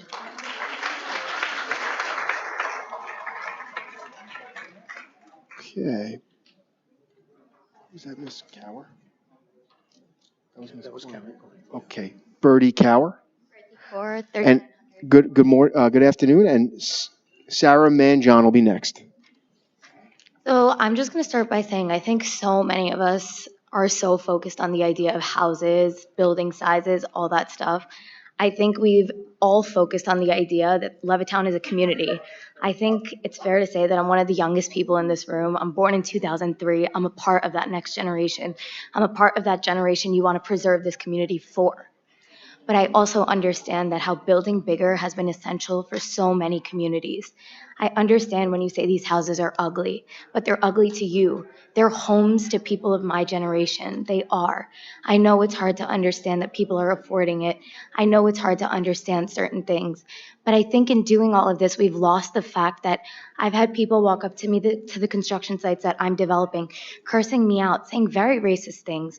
And I know we like to say that race doesn't have to do a part of what you guys are focusing on. But there is a large part of this community that is focusing on that. We're so focused on keeping it to one place, one everything. I grew up in a 98% white school. I was the only brown kid in school. I know what it felt like. It didn't feel very great. And I want everyone to be a community that, listen, we can pass this 27.5%. It's not going to stop the building. Unfortunately, whether we like it or not, change is coming. But what we can change, and the one thing that I think I stand on one place where I can agree with every single person in this room, and I can also agree with the side of keeping it and changing it. I will say I am still against changing the 30% and going to 27.5. Yes, I have a bias in saying that. I am a contractor. I do this for a living. I will also say that whether we think that they're ugly, we think they're whatever, they're homes. They are homes that support and raise children. But at the end, I will say this one thing. We like to say we want to keep the community affordable. Affordability has been a conversation that we've talked about a lot. But when the other side stated that it will take an economic toll on us as well, we don't say that lightly. I know for everybody you believe everyone's in this business to make hundreds of millions. It's not like that. Labor cost is high, material cost is high. None of it is easy. Doing this as a 22-year-old girl by myself has never been easy. But I will say we are okay with the 27.5%. I will speak for my community when I say that. We understand that this is going through. We had understand it was going through when we woke up this morning. But the thing that we will request, we have had plans in since January. That is $50,000 plus of carrying cost. We request that this fine goes through, but make it effective of a future date. Do not make it effective of what already is in. Thank you for your comments, Ms. Cower. Can I just ask you, is your business limited to Levittown, or do you include other parts of the town of Hempstead? So then you do operate under 27.5% in the other areas. That's why I said I don't have a problem with the 27.5%. I have a problem with the fact that after you guys do pass the 27.5%, the multiple projects that I already have in and have had in since January, February, March, April, those projects now have to go back, be paid for, more money to the architects, more money to the designers, that now I have to change back. We understand that concern. Thank you.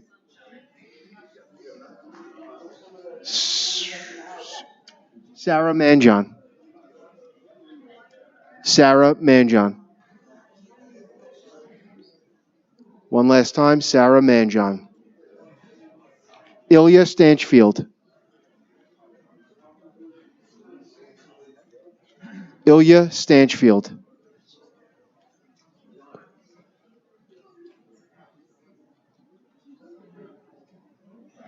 After Ms. Stanchfield will be Joan Frank. Hi, good afternoon, everyone. My name is Ilya Stanchfield. I live on 54 Polaris Drive, Levittown. Good afternoon. I've been there for 20 years. I raised my two sons there. I'm in the process of moving because I can't afford to live here anymore. My kids are not going to be able to afford to live here as well, regardless of this ordinance. My question is, how does this affect me as a home seller right now and future homes that are on the market or going to be on the market? I'm not sure I understand the question. So, is this gonna not sure how to, I mean, my house is listed at a certain amount. So this proposition, is this going to change the value of my home? I'm not a real estate expert. I'm not qualified. I don't know if anybody else on the board wants to answer that, but I don't know if you've changed have you changed your asking price? No, I mean, I just don't know how this, they talk about economic impact. How does this impact the real estate market? I guess you can't answer that. I'm not a real estate expert. I don't have an answer for that. All right, thank you. Sorry. Thank you. Joan Frank, and after Ms. Frank will be Lynn Krug. Hi, I'm Joan Frank. I grew up on Ranch Lane, Levittown. I went to Memorial. My parents were the original owners, and I graduated from Memorial. And I think William Levitt would roll over in his grave, as someone else said, if he saw the things that were going on here. Every day I turn around, I hear a boom outside my window, and it's a bulldozer going by or a dump truck, and it's another one bites the dust. I'm all for restricting the size of these houses, height-wise as well, and I think they should regulate the asbestos removal because they're not. Some people are doing it right, but not all of them, and that's what I worry about as well. People who have to breathe this stuff in, and while they're not encroaching on my property yet, it's only a matter of time before something else does. And We need to really address all of this and regulate it better, and height restrictions as well as the size of the house, width-wise. William Levitt used to drive up and down these streets looking at the houses and the trees and everything else, and if he didn't see something he liked anymore, like a tree, he would have it removed. We need to preserve the integrity that he has in Levittown. That's all everything else is about the same. I agree with everybody else, but the taxes we need to address as well. Some of these houses, they're 5 times the size of my house, yet they're paying less in taxes than I am. That's not fair. That's not fair to any one of us because we're all picking up the tab for it. Why? They have a house or wall they say they kept up, yet I have pictures of these houses. There's nothing left. It's just land and dirt and digging down. So they have a basement, first floor, second, third, and a roof over it. They could be a 4th floor if you want to think of it. It's not fair to the rest of us.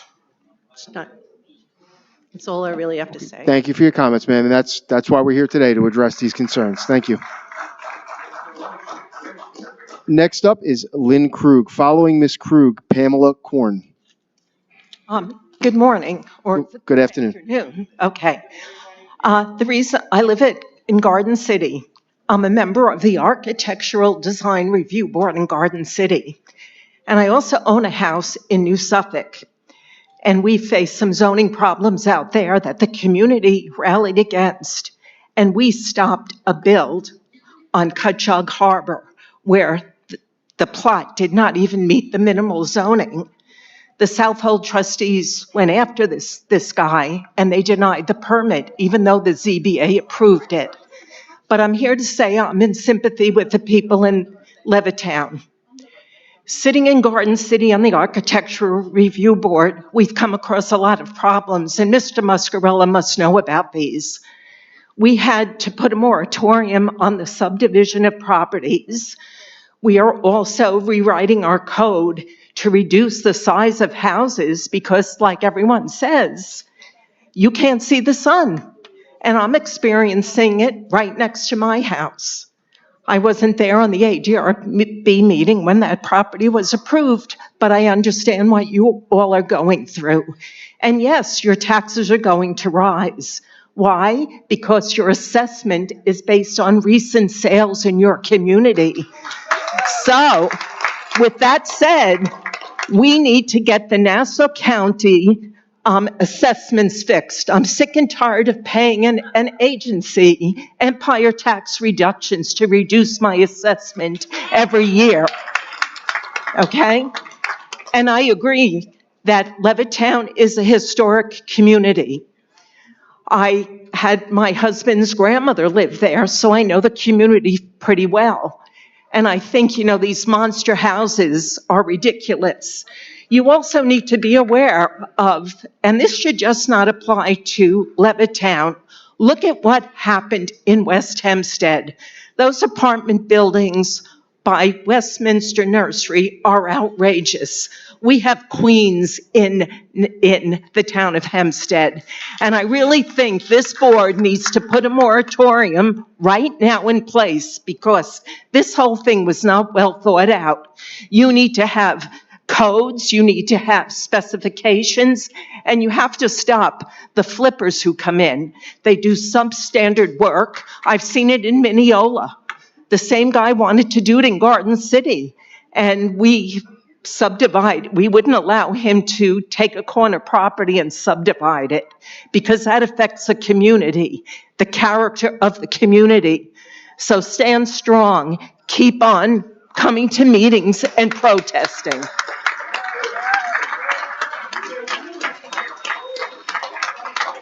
Thank you for your support, Ms. Krug. Next up, Pamela Korn. Hi, I'm Pamela Korn, 80 Harris Avenue in Hewlett. I was going to make a public comment later on in the program until I met a whole bunch of Levittown folks that I really related to, like I do with Ms. Krug. I am very concerned about the overdevelopment in the town of Hempstead. I recently got a mailer from your campaign wanting to stop the high-rise urban apartments in our neighborhoods, and yet we have Inwood and Lawrence with development projects coming up.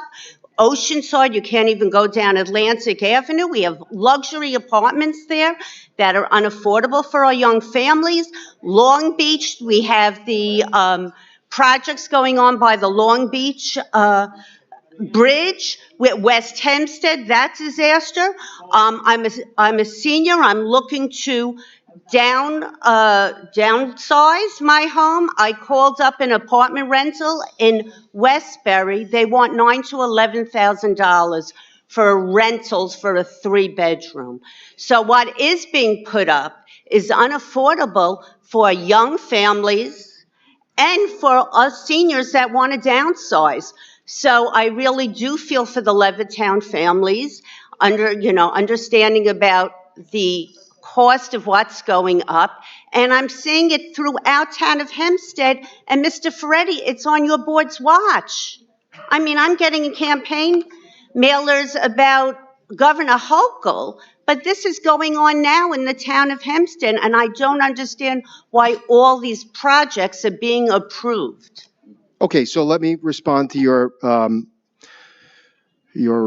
statement there. Number one, you do have campaign mail, which is not governmental mail, it's campaign mail, and it does say we will keep the town of Hempstead suburban. What we're referring to is a proposed piece of legislation sponsored by an assembly person who actually represents part of the town of Hempstead, which would allow New York City-style apartment complexes as high as NUMC to be built anywhere in the town of Hempstead or any suburban community if it is underutilized. What's underutilized? If it's 50% vacant or more for a year. As of right, meaning this board, all of our zoning power, the fact that we're having a meeting right now to hear from the residents, gone. That's what's being proposed right. Hold on, let me finish. I'll let you finish. That's what's being proposed in Albany right now. That's what I went up to Albany and fought against a month ago. And I'm going right after this meeting to fight again, by the way. And I will fight every single day that I'm the supervisor of the town of Hempstead to make sure they don't have their way and the town of Hempstead's a 6th borough. We will not be Queens. That's why we're here today. That's why I'm going to Albany. And that's why we're going to fight these things. You bring up development. Hey, listen, we have a housing issue. There's no question about it. Smart development is the way to go. Those places that you just named, none are higher than 4 or 5 stories. So please, when you're going to quote my campaign articles and what I say, you're damn right that we're not going to let those places come here. They're not going to be 19 stories high like NUMC. We're not going to be New York City. You know, I was down at Point Lookout Beach not too long ago. It was freezing out, but it was a clear day. And we drove back and we were on Lido Boulevard. And when you're on Lido Boulevard heading east towards the Meadowbrook Parkway, if you look to your left, you see the New York City skyline on a clear day. It's beautiful. If you look northeast, you see one building from Lido Boulevard, Nassau Medical Center. I like looking at the city skyline from 25 miles away. I don't want it in my backyard. And that's what this board's fighting against. So please, you want to bring up development that's 4 or 5 stories? Yeah, there's development that's 4 or 5 stories. It ain't 19 stories. It's not New York City, and it never will be New York City while I'm sitting in this seat. Thank you. I just want to share this with. And by the way, it's not in Levittown. I still have time. That proposal is not on Governor Hochul's desk. It is with Assemblywoman Szilagyi, and it's in committee now. And there's going to be a lot of different changes. And I hope so. agree. I think everyone in this room agrees that we do not want overdevelopment in the town of Hempstead. And I am concerned now with the overdevelopment in West Hempstead and in Oceanside, making it difficult for us to drive and the infrastructure on it. So thank you very much. Well, I'm glad to hear, as I believe you may be in communication with Assemblywoman Szilagyi, perhaps. I'm glad to hear that changes are being contemplated. I'm glad to hear that when we went up to Albany and had a press conference that worked, because we're not going to let it happen here. Thank you. Okay, thank you. Any other member of the public wish to speak on item number 6? Woo, a lot.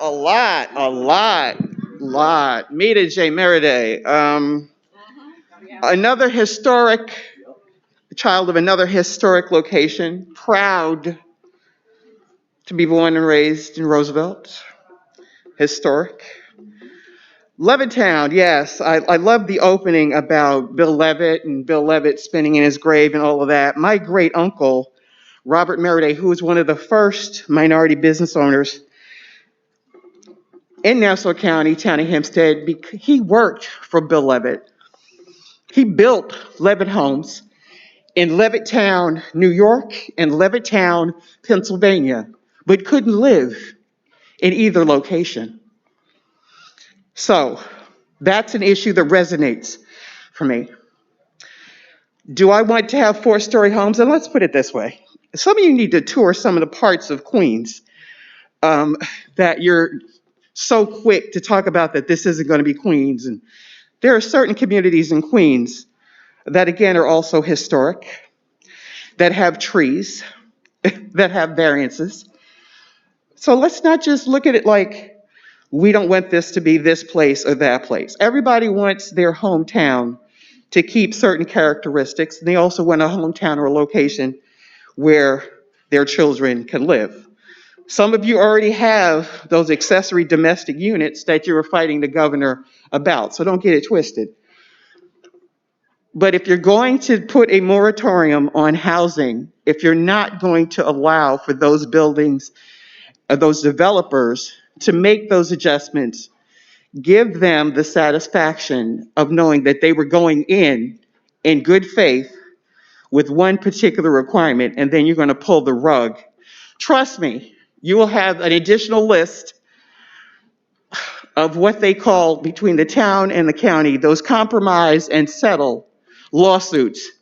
You're going to have attorneys that are be coming here. I mean, and it's so interesting that the supervisor's getting up, but when he was on the Nassau County Board, they hired lawyers to the tune of $2,000 an hour.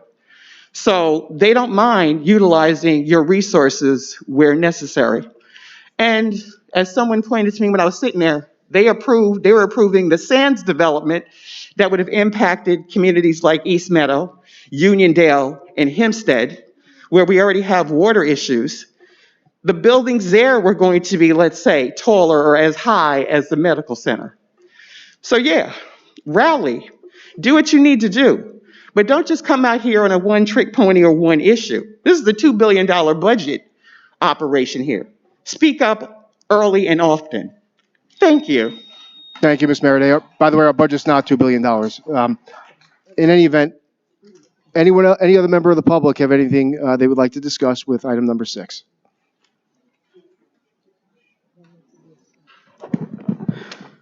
Pearl Jacobs, Uniondale. Good afternoon. Good afternoon.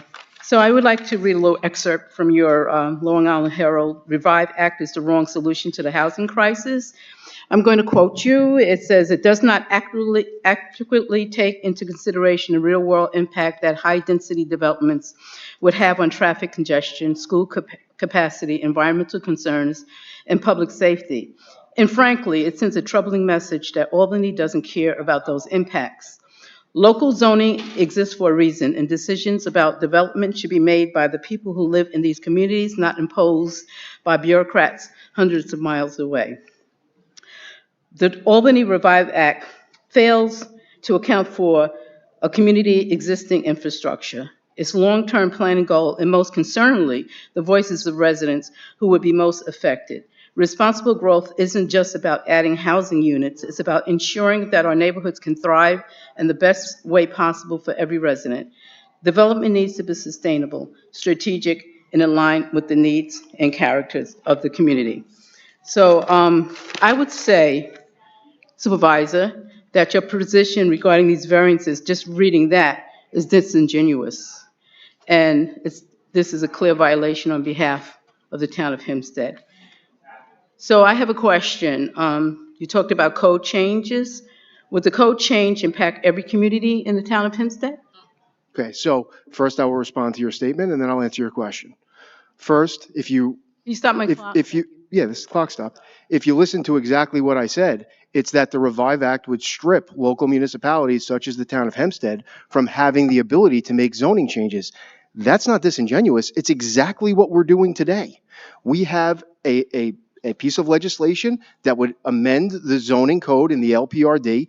We're listening to the residents as to their feedback, whether they want that or not. That should be made by the local elected officials right here. These people elected us to represent them locally on zoning issues. They didn't elect New York State senators and assembly people to make that decision for them, take away their right to be heard, take away their right to say whether they want this reduction in the zoning code or not. This is disingenuous. It's quite the opposite, Ms. Jacobs. It's exactly what you just read. That's what we're doing here. That's what I'm fighting for along with this town board, and we're going to continue fighting for it. That Revive Act is a disaster. It would transform this community into an urban community without any ability for anyone in this room to stop it.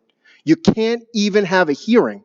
That's ridiculous. We're not going to let it happen. Question 2, you said, was whether this would have an impact on other areas other than Levittown? No, I said every community in the town of Hempstead. Okay. This proposed change is for the LPRD district. There are numerous towns that fall within the LPR district. However, this change reduces the lot area occupancy from 30 to 27.5%, which is in line with Residence B, which is approximately 80% of the town of Hempstead. So does this amendment impact other areas other than the LPRD? The answer is no, but it is bringing it in line with the other areas in the town of Hempstead. Well, coming from a community where our voices are not heard, I would hope that the change would impact every community in several different layers, because 96% of all shelter homes in the town of Hempstead are located in Uniondale, Hempstead, and Roosevelt, and not to mention the development that's going on there as well. So I hope it would be transparent. I hope it would affect every community. Ms. Jacobs, you understand that this is an LPRD change that would bring it down to what Uniondale already has. Just putting this on public record. Thank you. Okay, thank you. Any other member of the public wish to speak on item number 6? Yes, sir.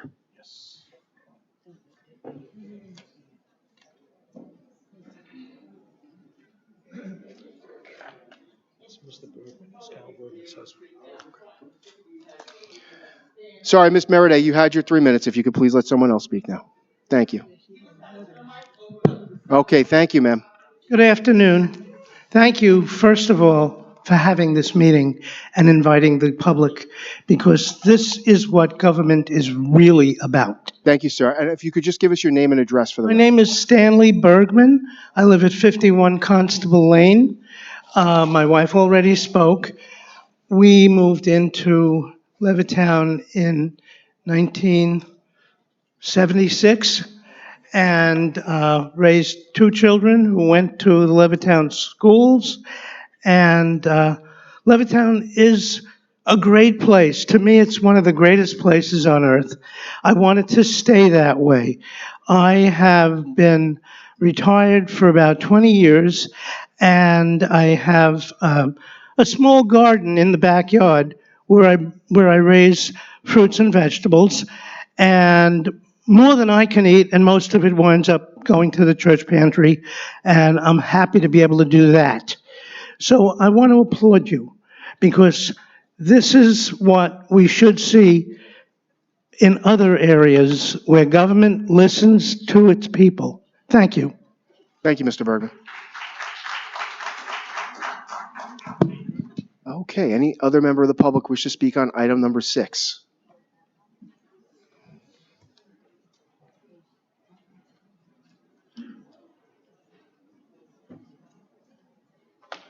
Well, good afternoon. Hi, good afternoon. Stacey Richardson, Uniondale. I would like to say good job, Levittown. You need to protect where you live. We in Hempstead and Uniondale, we have had developers purchase our properties as well, and they're monstrosities.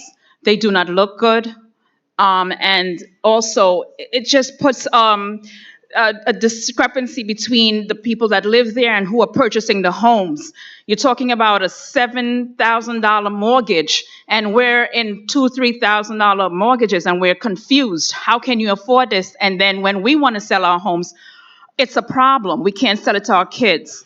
My aunt, back in the 60s, wanted to purchase a home in Levittown, and she was denied because of her color. However, she did find a place in Hempstead which we call home now, and we are now second generation owners of that home, which I hope to leave to my daughter. And with that, I say, I don't want any of those monstrosities next to me. So good job, Levittown. Keep pushing. Thank you, Ms. Richardson.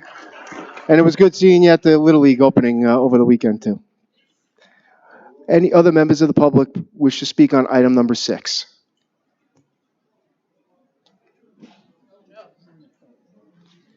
I'm going to be brief. If you could just give your name and address, please, for the record. Hello, Garden City, resident of the town of Hempstead.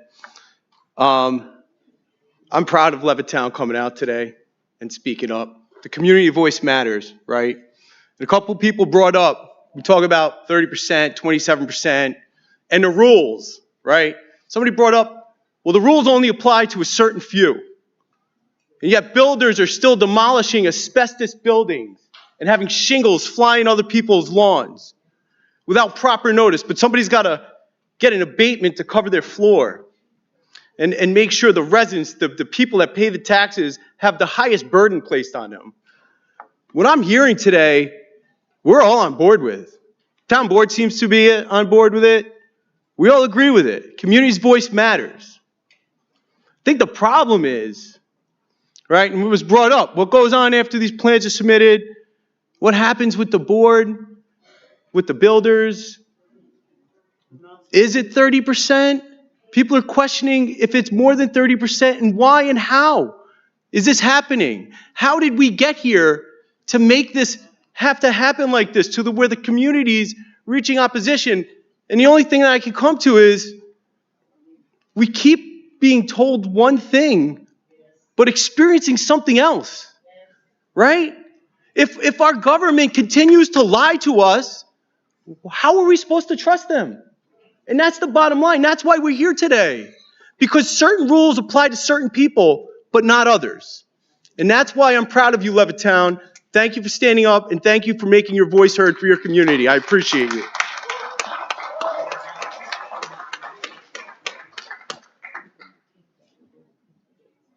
Do you want to speak?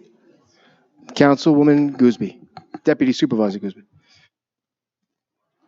I'm listening to you, and I'm listening to all that you're saying, all of you. We're doing as much as we can. They have been working so hard to try to get everything together for the people in Levittown.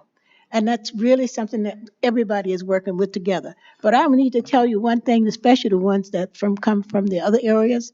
I live in the village of Hempstead.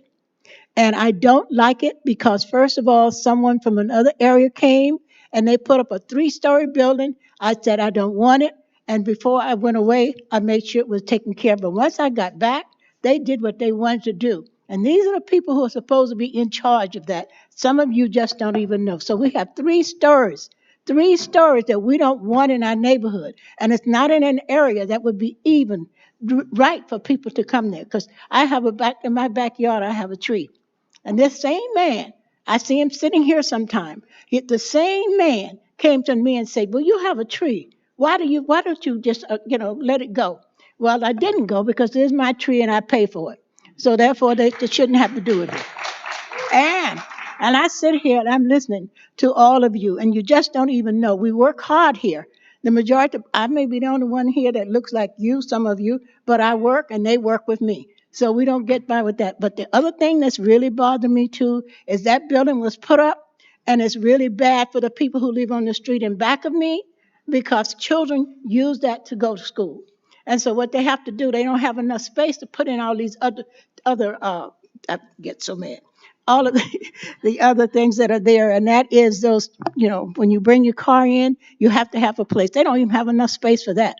But yet it went through, and because I was away at that particular time and have not been able to do anything about it. And these are the people who call themselves the president or whatever he calls himself, and the rest of them, and we have nothing. So I can tell you there's a lot of things that's going on that we don't have that you do.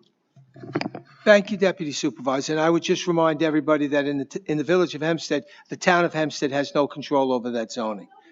Okay. That's why we can't get anything done. But no comment there, Deputy Supervisor. Mr. Supervisor, remember the board. I would ask the board to continue this hearing till May 12th, Can I say 2026. something We got before two you more end people it? at 10:30 for several reasons. Oh, Mr. Town Attorney, why don't, it looks yes. like we have two more speakers. Is that Patty right? Harris from Uniondale, Long Island, right by Hempstead, right by Roosevelt, right by Freeport. And these big houses been coming to Uniondale for a very long time. You can go on Goodrich and see there was a corner house. It was a mini mansion when they first started. Now those people can't even live there because of the fact that they can't take care of the mortgage because of the property taxes on it.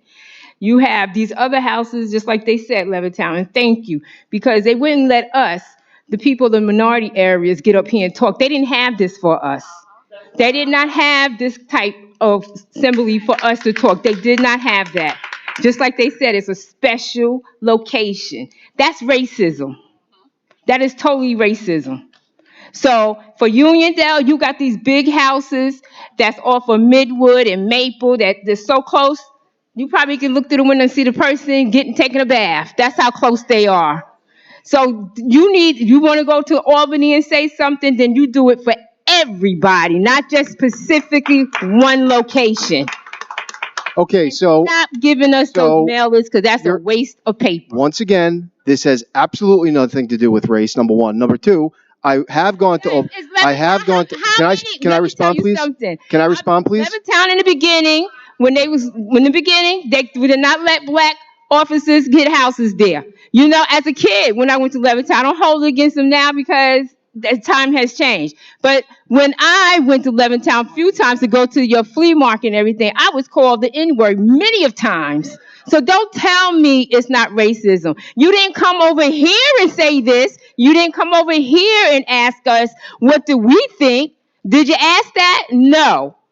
You asked Levittown. You asked probably East Meadow might have that same option. We don't have that option. Know why? Because you always want to take our property and change it to some other location like East Garden City. So don't come here and say that. It does have race in it. It's always going to have race in it because it's black and white. And that's it. Or brown, black, and white. That's it. It's always going to be that way for us. Because a lot of you, let me tell you something. It is. I said before, it's always going to be black and white.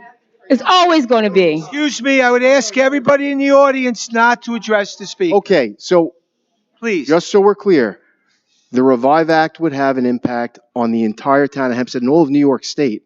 So when I went to Albany and when I go to Albany about whenever we're finished here and we fight the Revive Act, we are doing so on behalf of the entire town, number one. Correct. I just got in office and the Revive Act was proposed on March 11th, 2026. I acted immediately for residents of the entire town of Hempstead. And when I said that it has no impact or there's no consideration race, I'm referring to this exact resolution that we're discussing here today. You said we never had a meeting like this for Uniondale or Hempstead. The answer is because we didn't make a change to the zoning code because Uniondale already has what we're considering right now for Levittown. So with all due respect, your remarks were completely inaccurate and have no bearing on anything that has gone on today or anything that, for the reason I went to Albany. Thank you very much for your comments. Yes, sir. No, ma'am, you've already sat down. That's it. The next speaker is up. 24 seconds. To Albany and say whatever you have to say, but you are not going to have everybody backing you because of how you're doing it. How about that?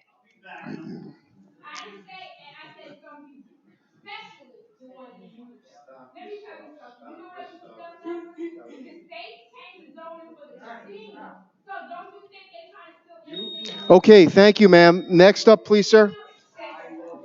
Yeah, George Soropian, Red Maple Drive, Levittown. Please stop the time. Please stop the time. Please reset the time.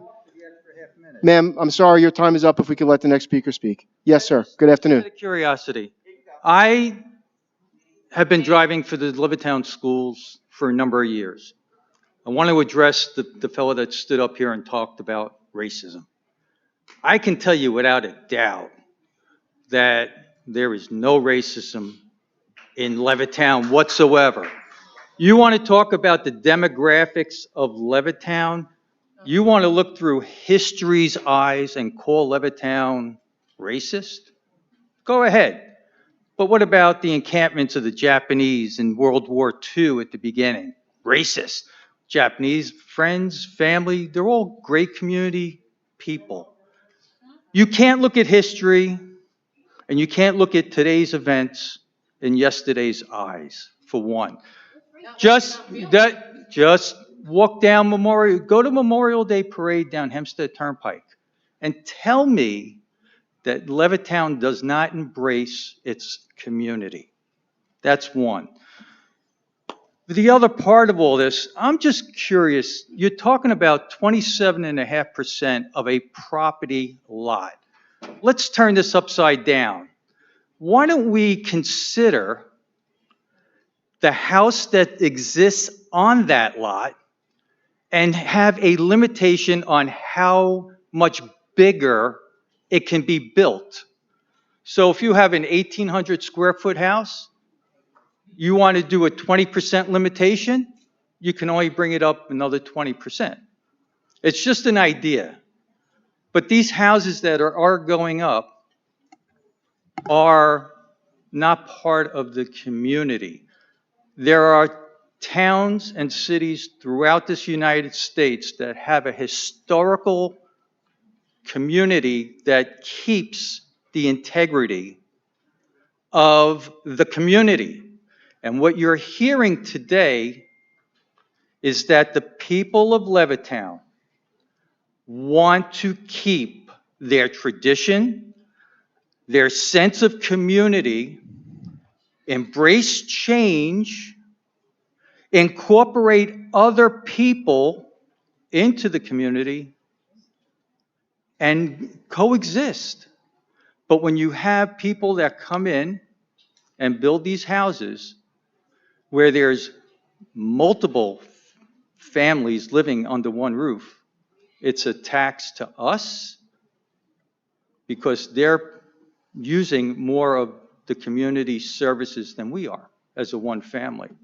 So just out of curiosity, just consider taking an existing house and limiting how much bigger it can go percentage-wise.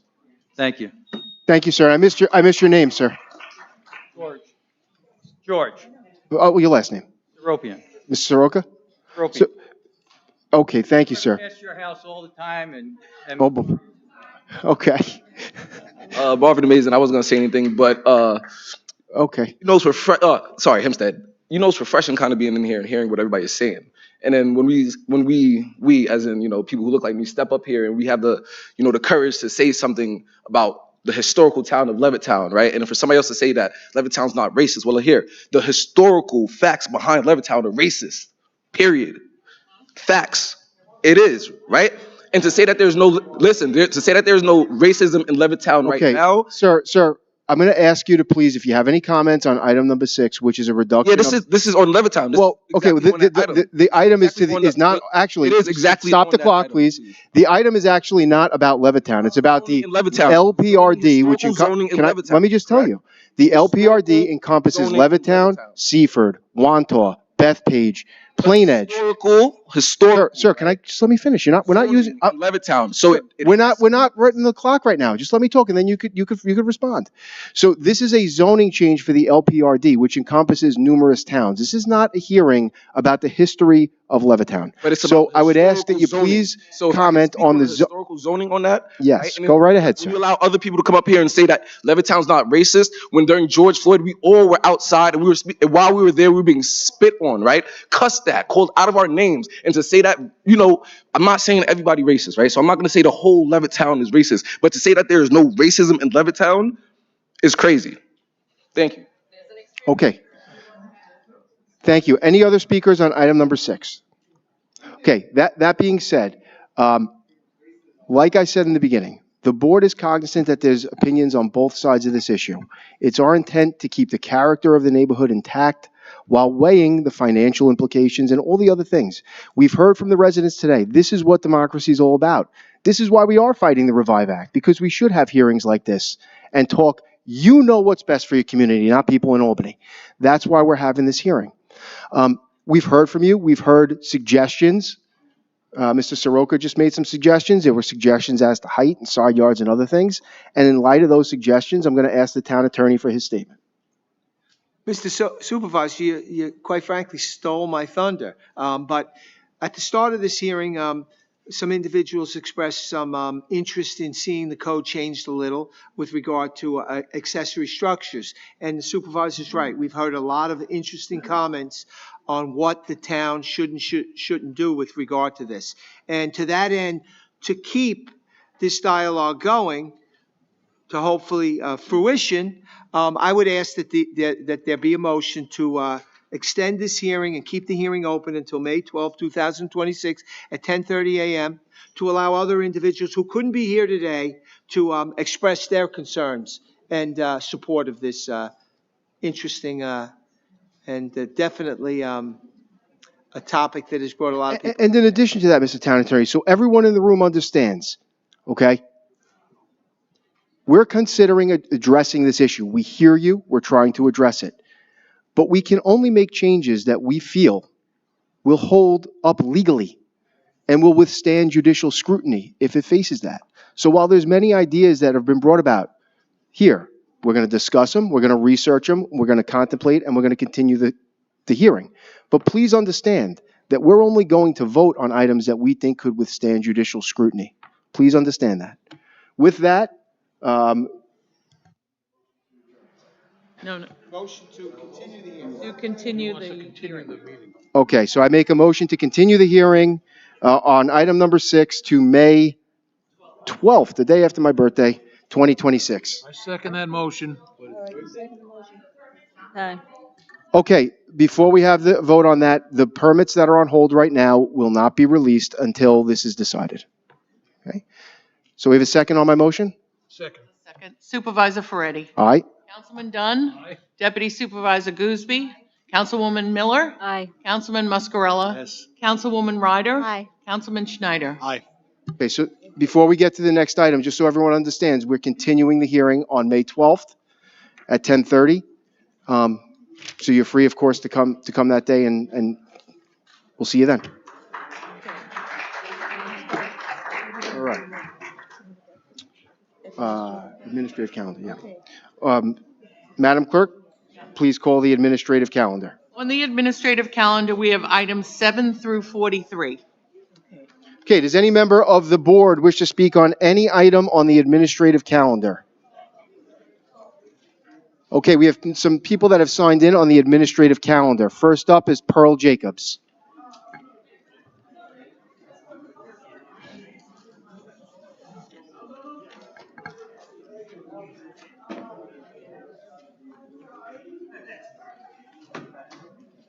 And thank you all for coming.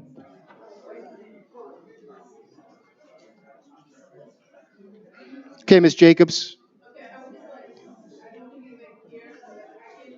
We can hear you fine, Ms. Jacobs. Please reset the clock to 3 minutes. Yeah. So this is public comment, correct? No, we're on the administrative calendar. You signed in to speak on items 14 and 20. No.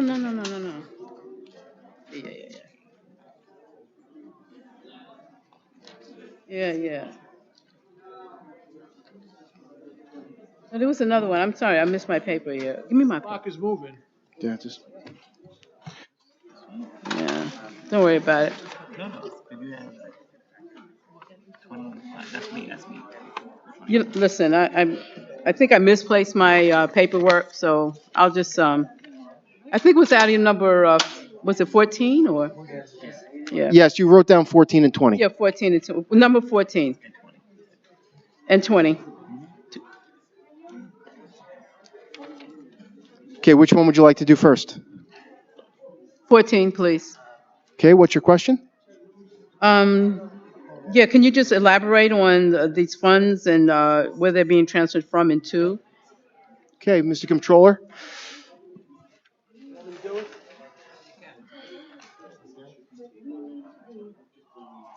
Supervisor, Town Board, John Mastro Marino, the Comptroller. Item 14 is a transfer that was necessary for personnel issues that were done at the last town board. And it requires money transfer for 2 employees that were moved from one department to 2 other departments. Okay, and can you specify which departments? Yes, it was highway, sanitation, and parks. Okay, thank you. And item 20, please. Yes, Ms. Jacobs, what's your question? Yeah, It's on the amending petty cash. petty cash Ms. fund, Jacobs, general services, basically, they run all our buildings. So the town has a very, very rigorous process to get a check. It takes days sometimes to get a check, even for the simplest things. So sometimes a part will break that'll cost 250, affordability is an issue. It came up at our meeting. So from time to time, we have to get a part to fix the air conditioning or the plumbing. Up until this point, the petty cash has been $200 in the general services department. And the resolution is to increase it to $500, which seems reasonable based upon the cost of items now. So it's increasing from $250 to $500. 200 to 500. 200 to 500. And there's oversight with petty cash? Excuse me? Is there oversight? I mean, does it have to be signed off or? I haven't seen the general services ledger, but I have seen other departments, and they keep very, very good records with regard to it. It's not used very much at all. Okay, thank you. Thank you, Ms. Jacobs. Next up is Chris Jacobs.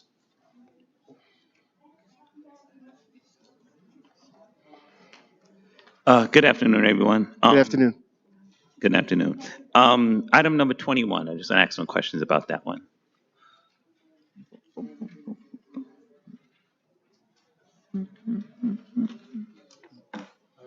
Okay, Commissioner Finizzi's coming up. What's your question, Mr. Jacobs? Oh, yes. My question for the item 21 is the equipment that they deem obsolete and disposing of. Which equipment is it, and is it being replaced? Commissioner? Antonio Finizzi, Commissioner of Highways. Good afternoon, It is Commissioner. Several trucks, older trucks we have. I have a list of them here. I could show them to you. And they've already been replaced. Okay, and are they for the snow removal or any? Yes, they are. Okay, but they have been replaced by new equipment? Yes. So there's no decrease in the rolling stock and stuff? So there'll be no decrease in? No, there's no decrease. Okay, so that's all. I want to make sure everything's up and up. Thank you. Thank you, Mr. Jacobs. Mita Meriday.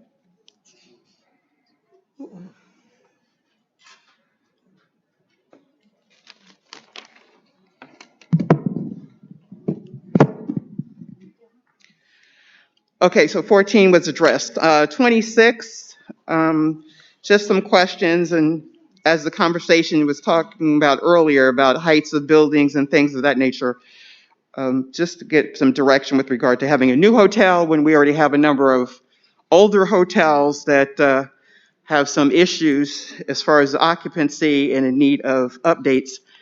So just need to get some direction on that. I'll just put all my numbers out here because sometimes folks get distracted in my Ms. thoughts. Meriday, with regard to 26, I've been with the town almost 4 years. The zoning was changed with regard to that prior to my coming here. This is basically the town, once the zoning is changed, they have to submit their plans to the building department, and the building department has approved those plans, and at this point, we are approving the overall site plan that was laid out. But this was done, I can get you the exact date, but it was done over 5 years ago. And what was that property? It's the property, I'm a fast food junkie, so it was either I believe it was the Fridays, but it might have been the Buffalo Wild Wings on Merrick Avenue. Okay, yeah, because I think it's the Fridays. Okay. Yeah, if you could get me those plans, I would appreciate it. 30, the trees. I always appreciate having new trees because the way they're getting cut down around here these days. And just it ties into where those trees actually will go and the fact that we have Greenfield Cemetery, which I don't know when it was added to an arboretum.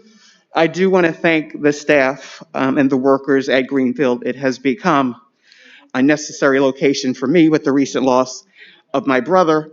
But because it is designated as an arboretum, I'm hoping that we can get some funding possibly to actually do what needs to be done to make it a true arboretum, like name the trees and specimens that are there, provide some kind of cultural awareness because there's a lot of history in that cemetery. So just food for thought, but just the idea if somebody could share with me where those trees are actually going that are being donated. Okay, Deputy Commissioner Megan. Good afternoon, Supervisor, Deputy Supervisor, members of the board. So, on this resolution, there are a proposed donation of 3 Easter redbuds, 3 Washington hawthorns, 3 white flower dogwoods, and 2 Sergeant crab apple trees. Proposed location, Baldwin Park. Baldwin Park? Yes, ma'am. Perfect, love it. Okay, glad we're getting something in Baldwin besides sinkholes. 31, car show events, again, salute to veterans. Trust me, I'm all for saluting our veterans, but again, I'm looking for this township to broaden its resources so that we can salute more of our veterans with homes, with food, with proper shelter and support services, in addition to our war widows. That's just my thought for that. I just kind of see that we're still limiting ourselves.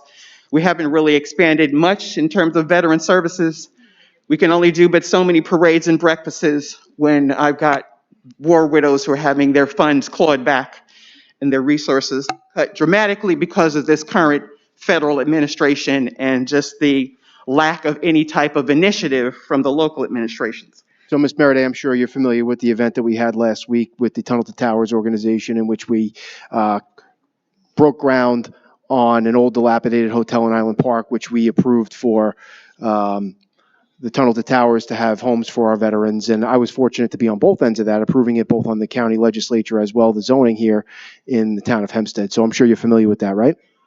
I've been a part of Tunnel to Towers as a 9/11 first responder since it first started, but I've also been involved with Tunnel to Towers actually helping mortgages to be paid and settled for veterans outside of the county and inside the county. So I'm very familiar. Thank you very much. Absolutely. So 34 and 35. Okay, no problem. 34. What is your question on 34? 34 is a lawsuit involving a woman who hurt herself on a curb. Not only did she break her ankle, but she broke her femur. The homeowner paid $300,000. We made a motion for summary judgment with regard to the town, and the judge ruled that we had prior written notice. This happened, believe it or not, in COVID, and I'm so lucky to be the town attorney after COVID. In 2019, it took a while to wind its way through the court. The town's responsibility is $200,000. Our outside counsel recommended it. The judge did a good job in convincing the plaintiff to accept our portion. Well, we need do better to reinforce our sidewalks and things of that nature in 35. And 35 basically is some promotions, some resignations, some hiring. From time to time, the town does that. Okay, Thank you, is Mr. there a Macaron. stopgap Thank you, Ms. regarding- Meriday. I still have the question with regard, you spoke on my time. Thank you, Ms. Is there a Meriday. stopgap measure? Does any other member of the public wish to speak on any item on the administrative calendar? Yes. Send the people up. Again, select their presentation. Hi, good afternoon. If you could please give your name and address. Flanagan, Belmore, New York. Hello, Ms. Flanagan. New York. I'm sorry, I'm still tired. I just wanted to say thank you for Resolution 11 for ratifying the donation associated with Best Friends Animal Society. That is going to have such a beneficial impact, not only on the shelter itself, but on leadership. So I wanted to say thank you for that. Also wanted to say thank you for number 12 for waiving the fees for our in-house adoption event at the Town of Hempstead Animal Shelter on June 6th, 10 to 4, which is going to be absolutely amazing. And we look forward to seeing you there. We have our fashion show all planned and hopefully get some dogs and cats adopted. Excellent. But just wanted to say thank you for 11 and 12. Thank you, Ms. Flanagan. And on that note, Mr. Town Attorney, with regard to item number 11, can you just explain exactly what item number 11 is? Yes, Best Friends Animal Society has a conference every year. And at that conference, they invite people to come from all over the country to an informational program where they, quite frankly, express their views with regard to adoption. spay and neutering and various issues in the animal control world. It's just a conference. We sent 2 individuals there last year. It doesn't bind us in any way. They've given us a donation. Quite frankly, I spoke to a woman today that runs a significantly large animal shelter in upstate New York, who indicated to me that while she doesn't agree with all of their policies, she goes there every year since 2017 because it's a great place to network. I didn't know this, but from her standpoint, it's tough to get dogs in New England. And there's a lot of rescues up there that are looking for animals. So we're always looking for places where we can expand our rescue efforts. So that's one of the reasons you would go there. And in addition, town's always looking for grants. And with regard to this organization, there are animal organizations that come there that actually donate money, and they're looking for people to accept their money. So it's a great place to look for grants. So it's a great opportunity. It costs the town nothing. The town's availed themselves in the past, and we'll see where it goes. It may go nowhere, and we may get lucky. Okay, but for clarity, it does not contractually obligate the town to allow Best Friends to operate in the shelter, correct? That is absolutely correct, Supervisor. But Ms. Flanagan, where are you? Thank you. Thank you for your comments. Deputy Supervisor. Okay, I'd just like to say to some of you, as I know some people are not aware of it, but we have a wonderful, wonderful graveyard. I'm there at least 4 or 5 times a week. And the people that are there are doing a fabulous job. They've come up with some different things that they're doing that's going to cost less money for us. We're doing very well, and they're good guys. So I just want you to know that, because some people are saying things that are not right. But I want you to know you can go down there and walk, and walk for yourself so you can see what it's like. It's good. Thank you, Deputy Supervisor. All right, with there being no more speakers, yes. Okay, go ahead. Sorry, I missed you. I don't have the sheet.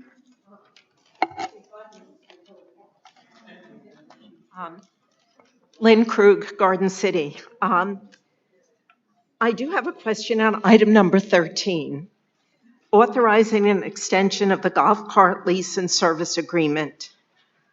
Why did you not have to issue an RFP? Why are you extending it? Under what circumstances? Because the current RFP that was out allows it to extend it from year to year.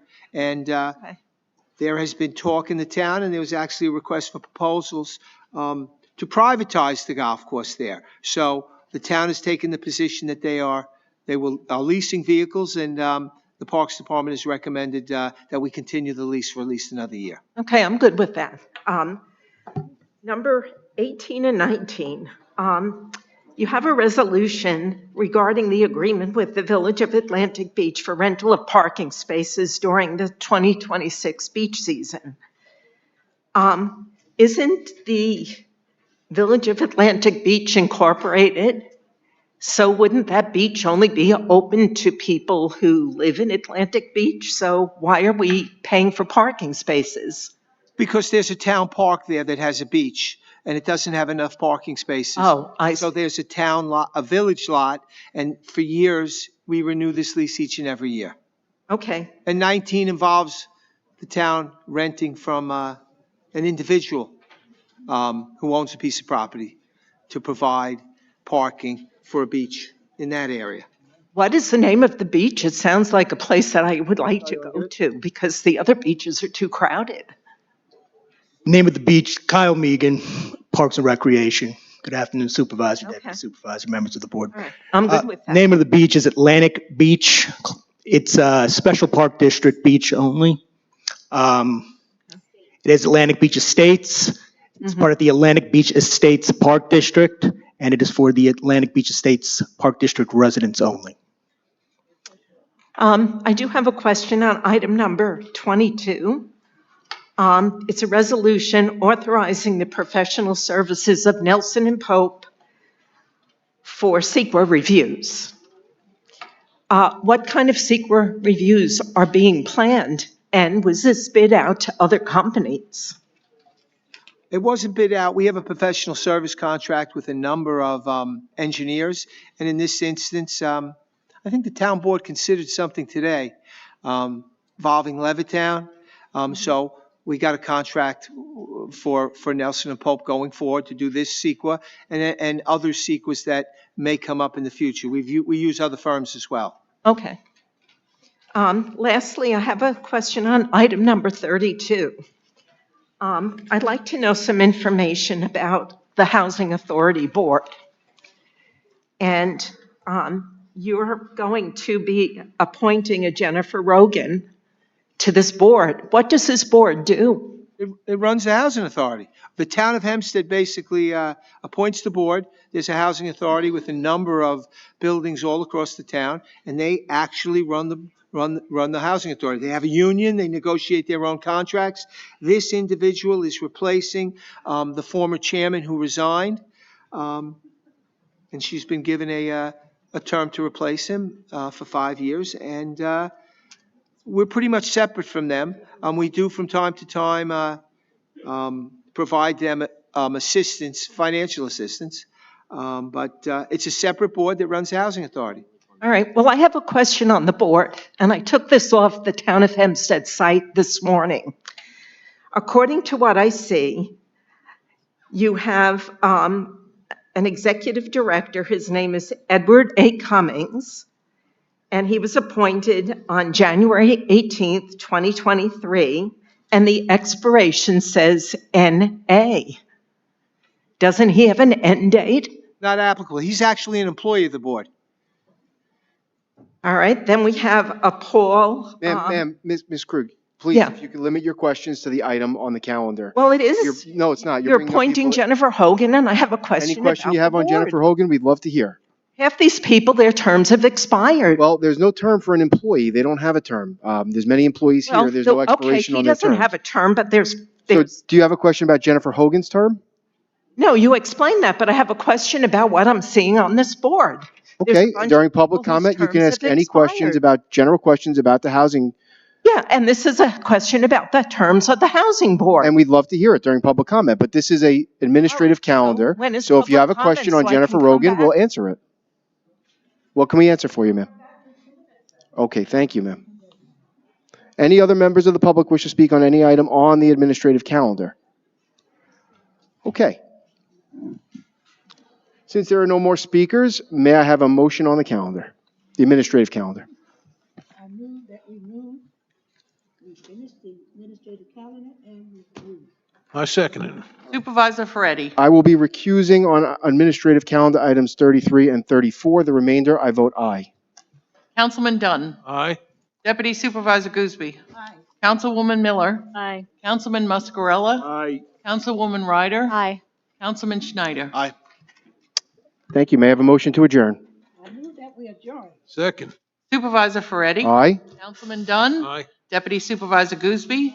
Councilwoman Miller. Aye. Councilman Muscarella. Aye. Councilwoman Ryder. Aye. Councilman Schneider. Aye. Now that the formal town board meeting has concluded, the town board will remain to listen to the comments of the residents. We have numerous people that have signed in. First up, Ronnie Williams. She passed already. Pass. No, he's right there. Is she going? Is she coming back again? Mr. Williams, wonderful job this weekend with the Little League. Thank you for everything you do. Good afternoon, everyone. Good afternoon. I'm here today on another note. On behalf of the Uniondale Little League and the community, we would like to thank you for this weekend for just showing up and just your support and also all the work you have been done in the Uniondale Park community. We appreciate all that you guys have done for the last 2 years. So it's an honor to be working with you guys, and we appreciate you. Thank you. Thank you, Mr. Williams. Thank you for everything you do. Stacy Richardson.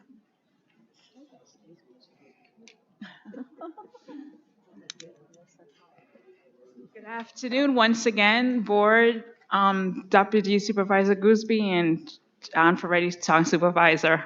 Today I'm just want to talk about the handicap access that I spoke about at the last in March. Nothing's been done. We haven't had a call back, and the real estate, the person that owns the real estate for that parking lot we're still in waiting, and we need to know what action is being done to kind of resolve or get working in that action for that handicap accessibility to the Walmart and ShopRite supermarket. That's one. And also, we do notice in Uniondale and parts of Hempstead that the automotive shops, they tend to park their burnt cars and on the street, and it's does not look good. So we would like to have some more activity, people kind of like governing that to see what's going on with those shops. Just it's not safe. And then, these cars are burnt and broken or whatever they are, and they're just outside these shops. That's it. Thank you. Okay, Ms. Richardson. Mr. Commissioner Leo? Okay, if you can meet with Ms. Richardson in the back. Ms. Richardson, do you have specific locations to give to Commissioner Leo? Yes, it is. So we'll make sure you get all your answers today, okay? Thank you so much. Thank you. Hillary Flanagan.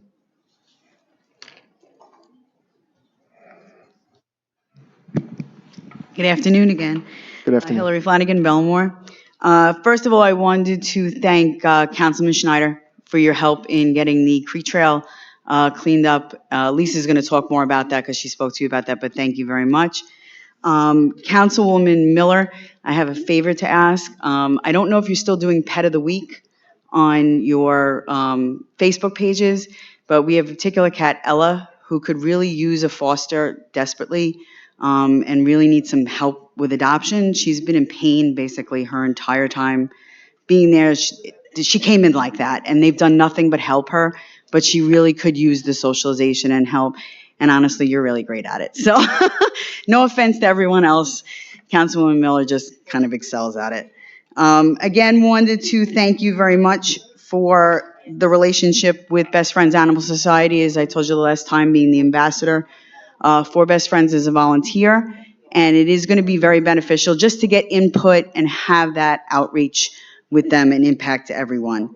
The changes in the shelter have been great, and we do appreciate it. The one issue that I still have regard for is for Ziggy and Lance. So there is still no plan for them.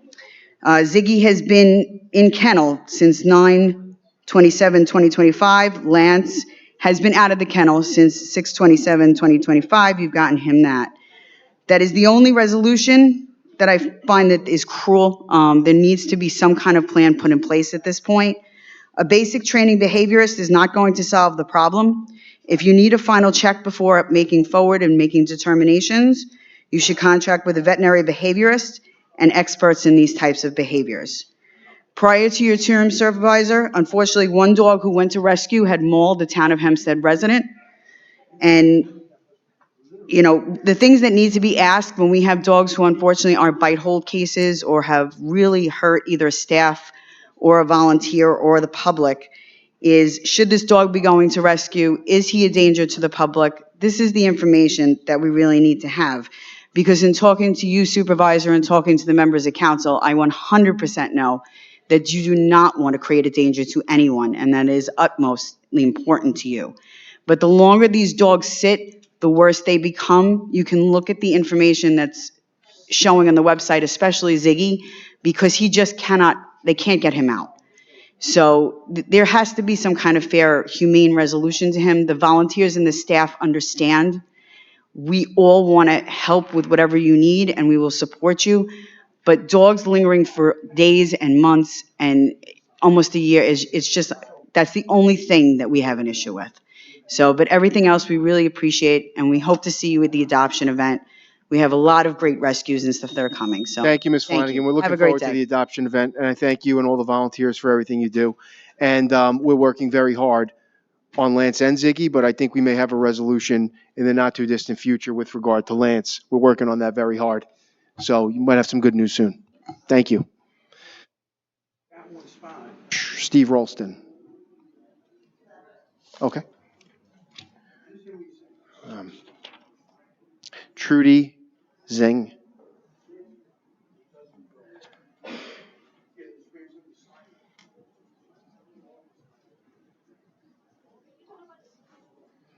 How close was I on the last name? King. King, It's my King. poor penmanship. Not Don't worry close at about all. it. Thank you. Thank you so much. Thank you so much to the town board for having me today. I'm going to be really, really quick.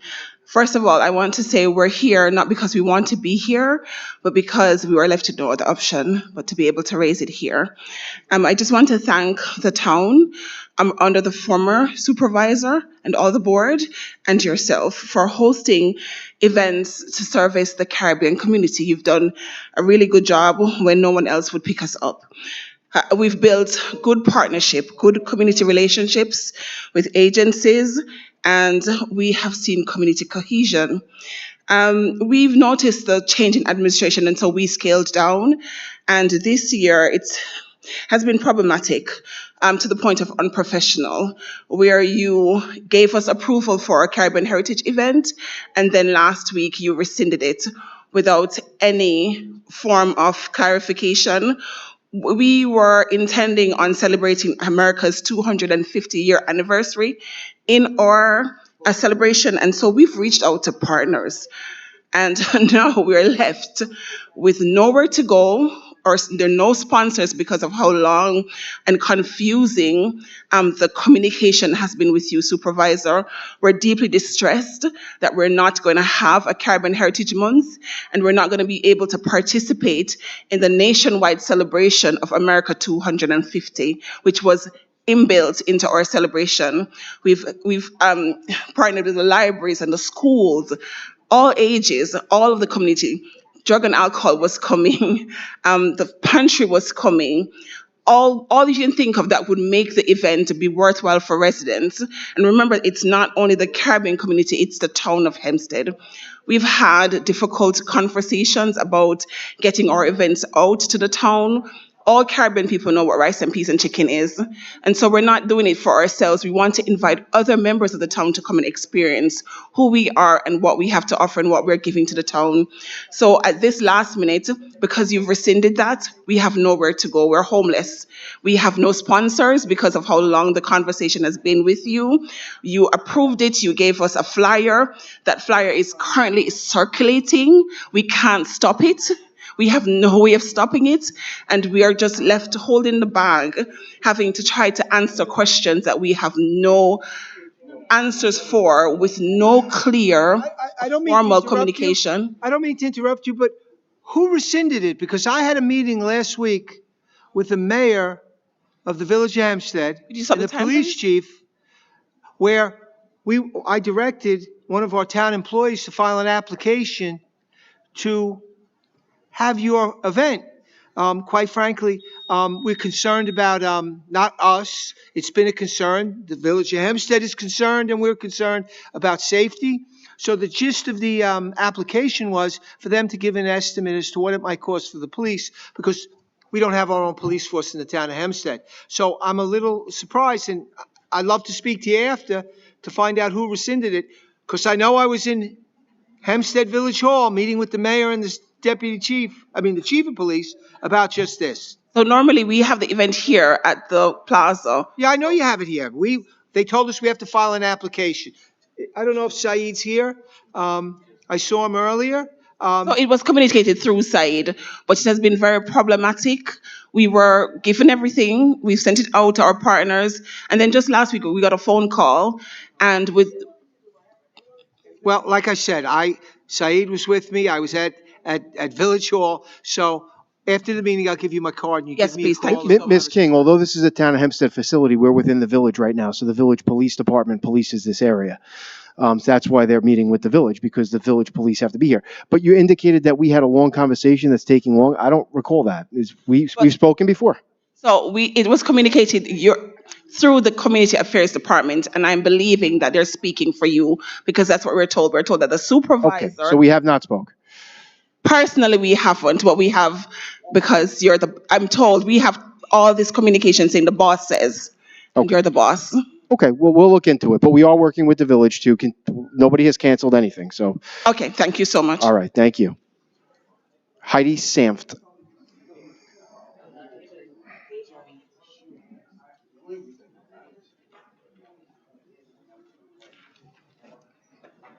After Ms. Sant will be Patty Harris.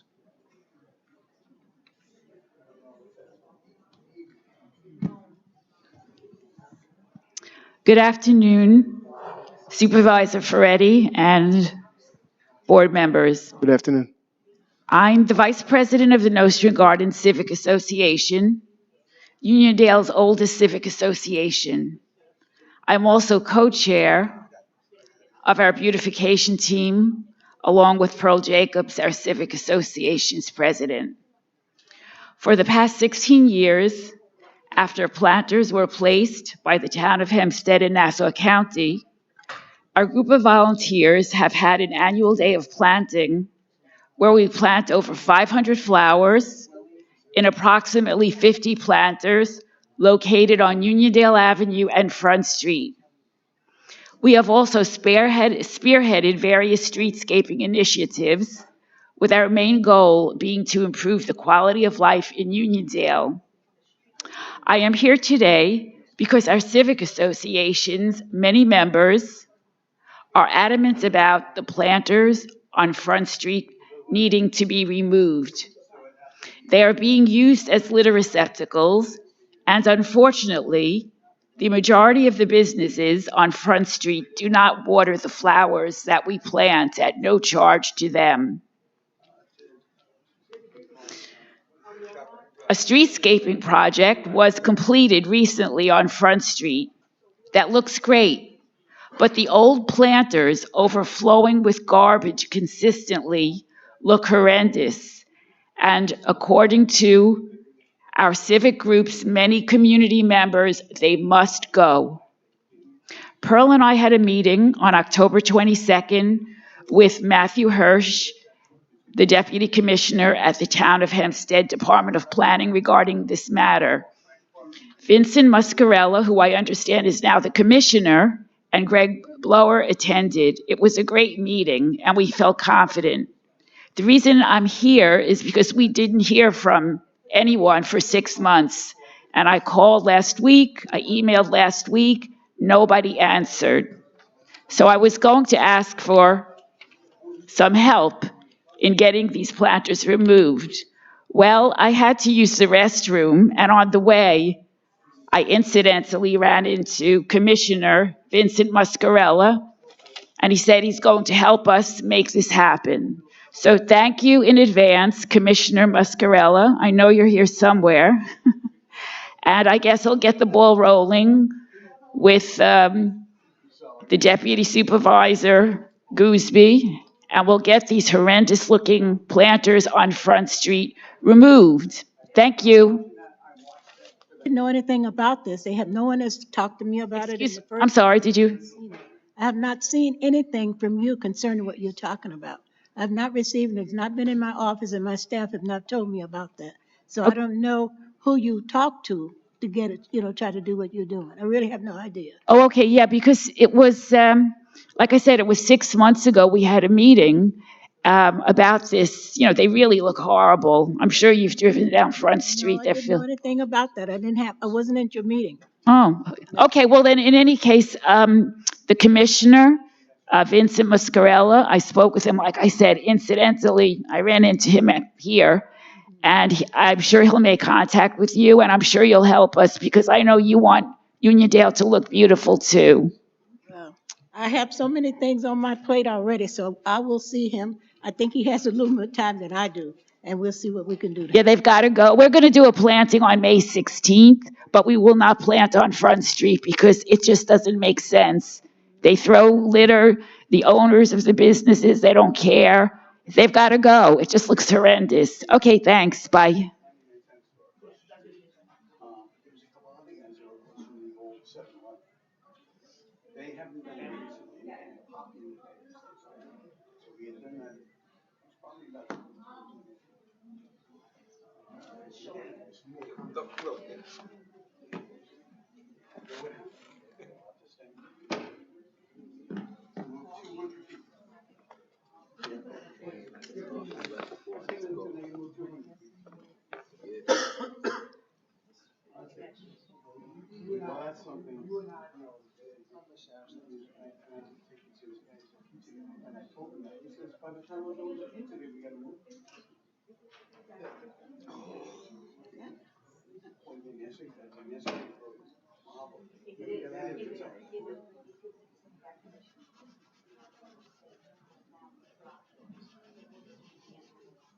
Okay, Patty Harris. Yes.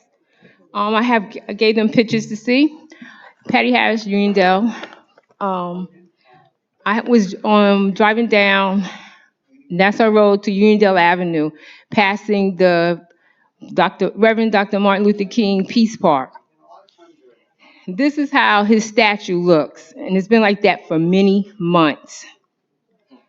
And I think it's a pattern that's going on in Uniondale, because I had came here last time to speak about how the tree was put in front of my husband's sign, and he's a man of color too. So I don't understand how our tax dollars money is having a park that is dedicated to a man that gave his life for all races, for all humankind. And where is this park a part of our other parks? Does the money go towards it, a budget towards it? Because of the fact that it's overgrown. Are you speaking about the one where the? Yes, because when I Googled, it said that you was the one who is in your district. No, my dear, I don't have anything to Well, do with that. That has to do- listen. I can tell you, that is something that I'm not involved in. It is from the county. The county, it belongs to them. Okay, but you are a councilwoman for our district. I'm sorry, You telling me this man made it a civil rights leader who paved the way for you to sit up there, and you telling me you don't want to call to say, listen, we have an issue. We want to help our Excuse me, community. Miss Harris, you're speaking to a civil rights leader. You're speaking to a Excuse civil rights me, let me icon. tell you something about Have you contacted your county legislator? Is this on? Have you contacted your county legislator? Have you contacted your county legislator who's responsible for this location? And when I Googled it, I know Google sometimes gets live because it always says East Garden City on things. So it said that it was under her jurisdiction. That's why I came here. And we're explaining that it is a county property. But don't worry, they have been notified because I emailed everybody. So Good. my thing is this. As a civil rights person that is sitting up there because of this man, are you telling me you don't want to call to say, we have a situation, this does not look good. It doesn't look good for her as a person that he paved the way for. And it doesn't look good for our community to have this park looking the way it is when you come into Uniondale. That's what you see coming off of Nassau Road into Uniondale Avenue. She has friends whose names happen to be on the street of Uniondale at that park, the Cantonines. So I would think she still would want to have some type of compassion to say, let's help get this park better. From the beginning, we knew that the clock didn't work, so that was fine with everybody. But the thing is, you can't keep it clean. You can't, the statues Thank you, looking Ms. like Harris. this. You're asking if we'll contact your county Yes, legislator? I'm asking Who is your you, county as a taxpayer and as a resident of Uniondale. I'll contact. I will leave here and I will call your county legislator. Who's your county legislator? Who's your county legislator? The county. I will call them as soon as this meeting. Who's your county legislator so I can call them? Olena Nix. Okay, I will call her as soon as we leave. Thank you. I did. I said, and there's still a tree in front of my husband's sign. Okay, thank you. And it's even blown. Thank you, ma'am. Next speaker is Pamela Korn.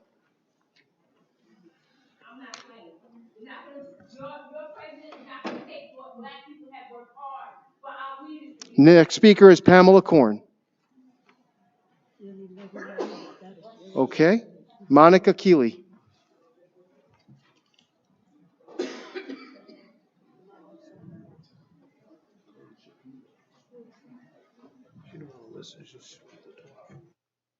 Good afternoon.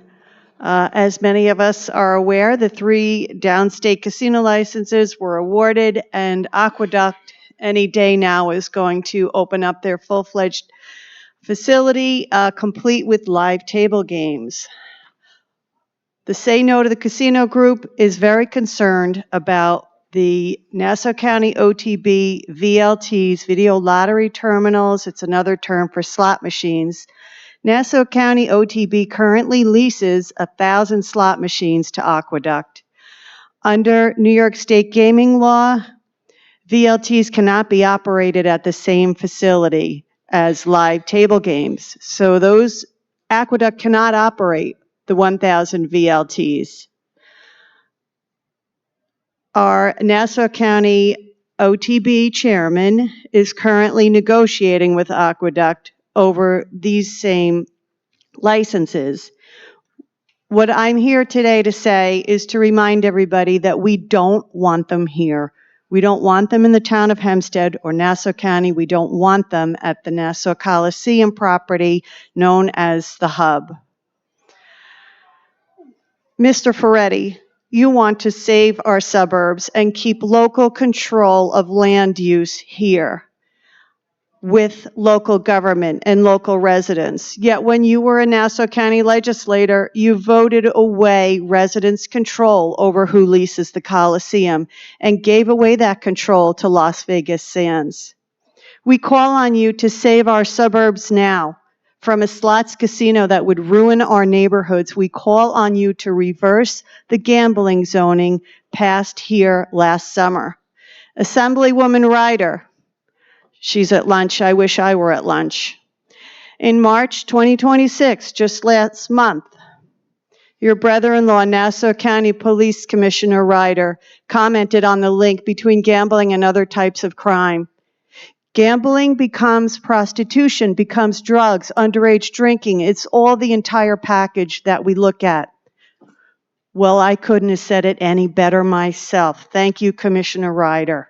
As we read headlines about drug trafficking in Nassau, sex trafficking in Nassau, and a gang-related murder in Eisenhower Park, who in their right mind thinks that gambling is a good idea for the Coliseum?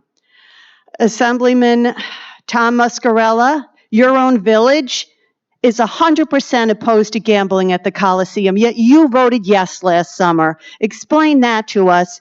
And the village of Garden City is suing the town of Hempstead over this zoning. Why don't you represent your constituents, residents, taxpayers who own that property and repeal that Thank you, zoning Ms. Kiley. legislation?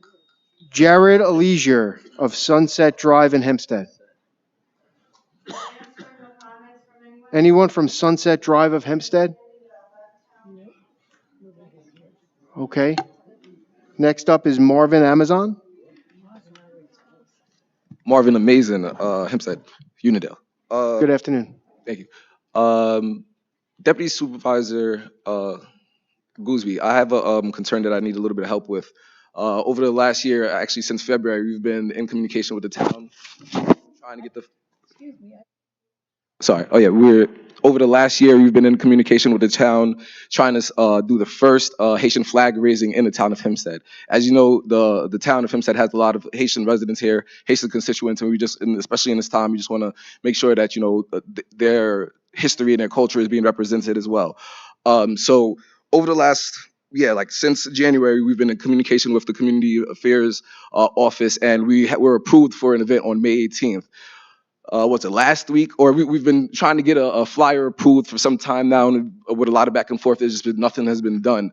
Over the last week, I've sent an email back to him, and he let us know that the date that was prior approved, we will no longer be able to have the event. There was no explanation as to why. It was just no follow-up either. So when he figured out that we could have the event that day, there was no communication. I had to follow back up to actually figure out as to why this is happening. And there's been nothing since then. I'm actually going to say something, Supervisor Ferretti. Last year, at the Long Island Federation of Labor, we've met. I don't know if you remember. Okay, so we met. It was me.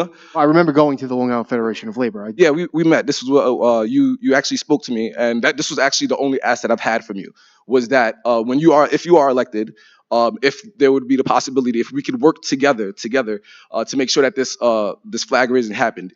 And you promised me, and I'm a man of my word, you promised me that would happen. You spoke to her before, and you were so adamant about making sure that she know that you didn't speak to her, but you did speak to me. Shake my hand, man to man, and you made that promise to me that this would happen. So I'm just trying to come here now to try to understand what could be done, if there's a proper procedure that we need to follow. I mean, I'm pretty sure we did. I have the emails, so we can forward you the emails. I can send it to your office. We've been doing everything the right way, so we're trying to see how the Haitian community can be represented within the town of Hempstead. Can you speak to him? Well, first of all, you're speaking so fast, and I don't even understand what you're talking about. If you give me my time, I can go back again. Excuse me, may I finish? No problem. First of all, you're telling me about people that I should represent. I don't know anything about this. You talking and actually I you know you said don't know anything I about it. have I'm just not asking sent for your help. anything to my office. I don't know how you got this and you're coming up with it. It's not proper, and I don't expect that from you. No. I'm asking for your help. I know you had nothing to do No, with this. I have a lot of work to do in my office. I don't have time to just do that. You can do things yourself, and if you come in with it already done, maybe we can Deputy do something to Supervisor, help. we have sponsors. Am I speaking? Or you?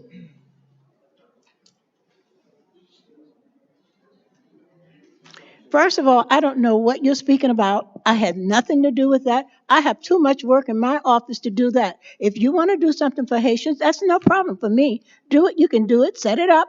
That's what we do. We have to set up things. We have a lot of work that we do here that you don't know about. All right? I can understand. And I know you very well. So this person that I'm listening to now does not seem to be the person that I know. Deputy Supervisor, I'm just asking for your help because But I can't help you with something. I can't help you with it when I don't have the time. Okay. I am full. Okay. I don't have all of that extra time, but you can do it yourself.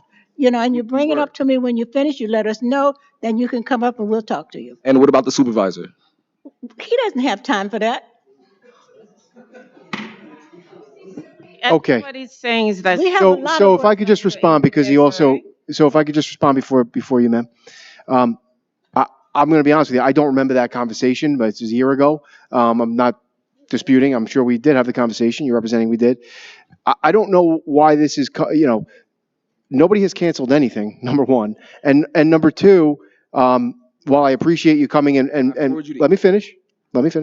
And while, of course, you can always come and you have your 3 minutes to make whatever comments you want, you haven't called me to talk about it. You haven't sent me an email.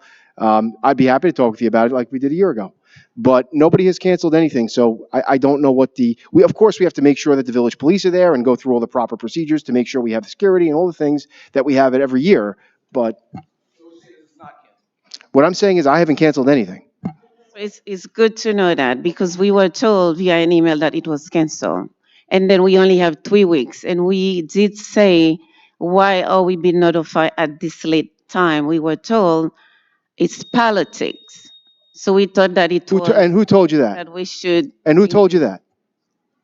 Well, the director of the community affairs, that's what we were told. And Okay. our concern is similar to the Caribbean heritage because we go into the same process, which is why we thought that we should bring it to your concern. Okay. Well, thank you for your comments. We'll certainly look into this and, see what's going on. So we appreciate it. Thank you.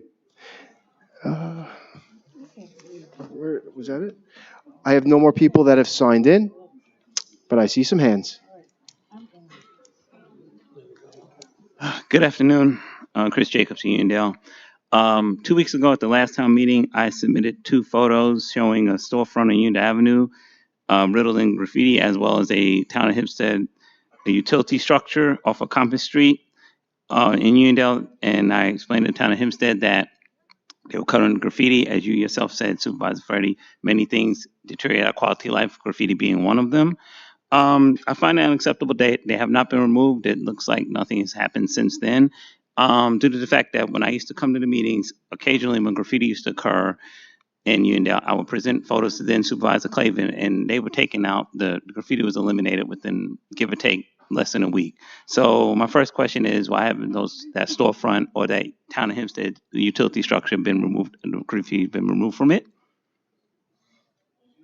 As you know, Mr. Jacobs, public comment, we'll be happy to take the address, the location, look into it for you, and give you an answer. Okay. And I just want to express something. Living in District 1, it's very frustrating to see things such as commercial vehicles parked illegally in town of Hempstead controlled parking lots, a plethora of food trucks that have invaded District 1 and set up shop without oversight, as well as people selling food on crates out of their trunks, and also the litter that, as Heidi had mentioned, they use the planters as well as the streets just for litter.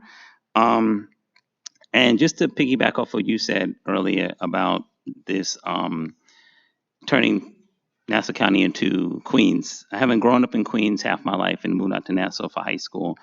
I also did civic work in Queens, and I saw how they deteriorated the New York City system where they have lack of oversight, lack of the disengagement of public officials, and that all together leads to the destruction of a community. That's why I try to advocate so hard for Uniondale as well as all residents of the town of Hempstead. So I will hope that the town of Hempstead does not follow that path where there's disengagement with the community, the elected officials turn a blind eye to many things, and that is the primary factor which led to and bad policy also, which led to deterioration in New York City, which is me being from Queens and living in Nassau County proudly. I don't want to see the same thing happen in the town of Hempstead. So to get back to you, I would like to know I'll talk to you after whatever about getting the graffiti removed, because many issues in the community that lead to the destruction of the community, I do not want to happen in Uniondale as well as all of Nassau County. So I would like to take care of. Thank you. Mr. Supervisor, I don't say anything in public comment, but it's been a recurring theme about the food trucks. Got to be honest with you. You said that, you don't want to see us disengaged from the community. I pride myself, and I think everybody in the town does. We've been giving out a lot of summonses since you raised that issue last year with regard to the food trucks. I mean, I wasn't going to say anything, but our commissioner came in and indicated it to me. We're bringing people to court, and the weather's getting nicer, and we'll bring more. So with regard to that specific issue, which is one you brought to me, we've done what we're supposed to. Then it goes to the court, okay? And Mr. Jacobs, if you have anything else, any similar things that the town attorney's office can help you with, but it seems to be a recurring theme, the food trucks and food trucks. We give out the summonses all the time. Well, as a governmental agency, I would just like to see them eliminated. I know you guys can do anything you put your minds to, so I would like to eliminate it, or at least moratorium for the fact that I don't mind food trucks as long as it's maybe once a week, but setting up shop every day, that's illegal, that's against town code, and it should be adhered to. Thank you. Thank you, Mr. Jacobs. We'll continue to enforce our laws. We can't really eliminate any trucks, but we can certainly issue citations when appropriate. Anyone else wish to speak during public comment?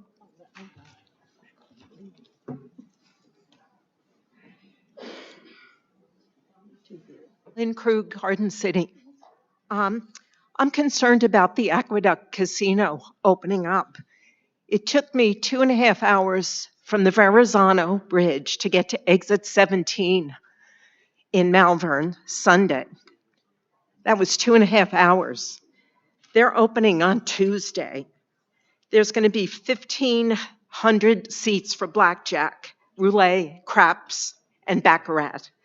The casino is eventually slated to have 800 live tables. The plan is to eventually expand to 6,000 video lottery terminals if they're allowed. And they're going to be employing 2,700 people by the summer. No one in Western Nassau is going to be getting off of Long Island if they take the Belt Parkway. That's going to affect our environment. One thing that I do have a concern with, and I read this story in Newsday, in December, Joe Cairo suggested the possibility of moving Nassau's video lottery terminals to the confines of the county, and even the VLTs could end up at the renovated Belmont Park. Since you're the supervisor, are you going to change the zoning, or are you going to put a stop to gambling at Belmont? We really can't afford this. It's going to destroy our communities. Everyone in Western Nassau will be destroyed. And then we have to look forward to the casinos that are going to open up in the Bronx, which will really impact getting off of Long Island if you want to head north, and then City Field. You can't even go down the Cross Island Parkway. I don't go that way anymore. I go the back roads through 25A. I mean, this is crazy. We cannot afford this type of development if we want to keep Nassau County green and the town of Hempstead. They're going to extract money from our community either way. So I do hope you really get the Planning Commission involved, because Nassau County doesn't seem to have a plan for the hub. Let's do something good for the people. Let's not wait for them. You have a Planning Commission. We've offered to meet with you. There are many plans that have been put forward. A park, we can expand this. We can create green space. Let's do it for the community. But let's do something. We can't just sit on it. You're not making any tax revenue either. It's an empty lot that's sitting there. And I can't wait for the lawsuits to be decided so we know that's really going to happen with the 25-year, 50-year lease, whatever they have planned. But please do something because it's going to impact everyone. Our environment will be shot. Thank you. Okay, just so everyone is fully aware, we have no jurisdiction. The town has no jurisdiction over the Bronx, over Queens, over Aqueduct. Contrary to Ms. Krug's statement, we do not have a planning commission. That is a county planning commission. And there is no application in front of this board at all, anything to do with a casino or gaming. Yes, ma'am. Hi, good afternoon. Hi, Lisa Seaford. I would like to thank Councilman Schneider. I spoke to you last week, the last meeting, and I was telling you my dilemma with the Creek Trail, and you directed me to Legislator Knight's office, and I spoke to Mary Pat. She is 1,000% the best person around. She helped me tremendously. A bunch of men came. They cleaned up the Creek Trail. I can't tell you how much crap was in there. There was mattresses, TVs, garbage bags of stuff. It looks beautiful. The ducks are happy, the water's flowing, and I really appreciate that. Next, Ziggy and Lance. That's why I really come here. Actually, I come here for a lot of things. I'm glad to hear you have a plan for Lance. If he's going to a rescue, I'm hoping the rescue is going to be vetted. If there's a dog that we have there already, I'm just really worried about where Lance is going. He does get out, but only supervisors can take him out. So if a supervisor's not there when they're on vacation for a whole week, Lance does not get out. So I'm hoping whatever is planned for Lance, it's soon. It's a year now. The dog's going crazy. His eyes are getting red. He doesn't even jump up for chicken anymore. I'm always bringing him chicken. He'll come get it, but it's a slow motion to the kennel to take it. His spirit is definitely dwindling. I've only noticed that the past few weeks for sure. As for Ziggy, you don't have a plan for him. So we really need a plan. September is going to be a year. I know it's 1 month is too long. You have to have some type of plan for this dog. He's not getting out at all. I think I mentioned once before, you know how you have a feral cat, you can't touch them. They're trying to get him with the catch pole. They can't. He thinks everything is, I guess, attacking him. You need to have something soon. I don't know what it is. I have a few ideas, but something has to happen with that poor dog. It's a sin. And literally from month to month to month, you guys aren't doing anything. Like we're sitting here, you're not going to say anything back to me. I get that. General comments, fine, but you need to do something. And I'm here. I've been coming here specifically for these two dogs.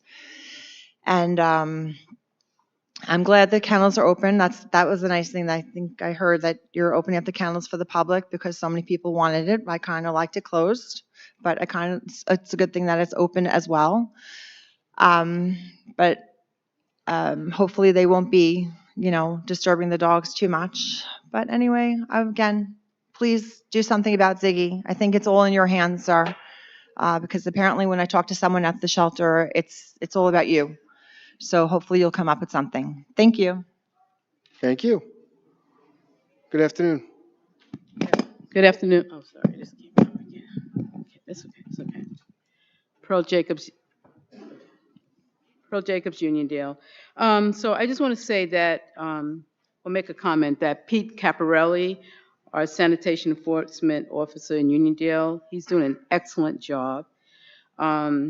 However, given the vast amount of complaints that he receives, okay, because I call him and as residents call me, I call him, regarding the violations by business and residential businesses that are creating these sanitation violations. Pete could use some help, especially now since those food trucks have taken over our streets and we have twice as much trash and debris. Now, I understand what the attorney said, that they issue summonses. We're not taking the summonses as pacifiers, okay? So something needs to be done.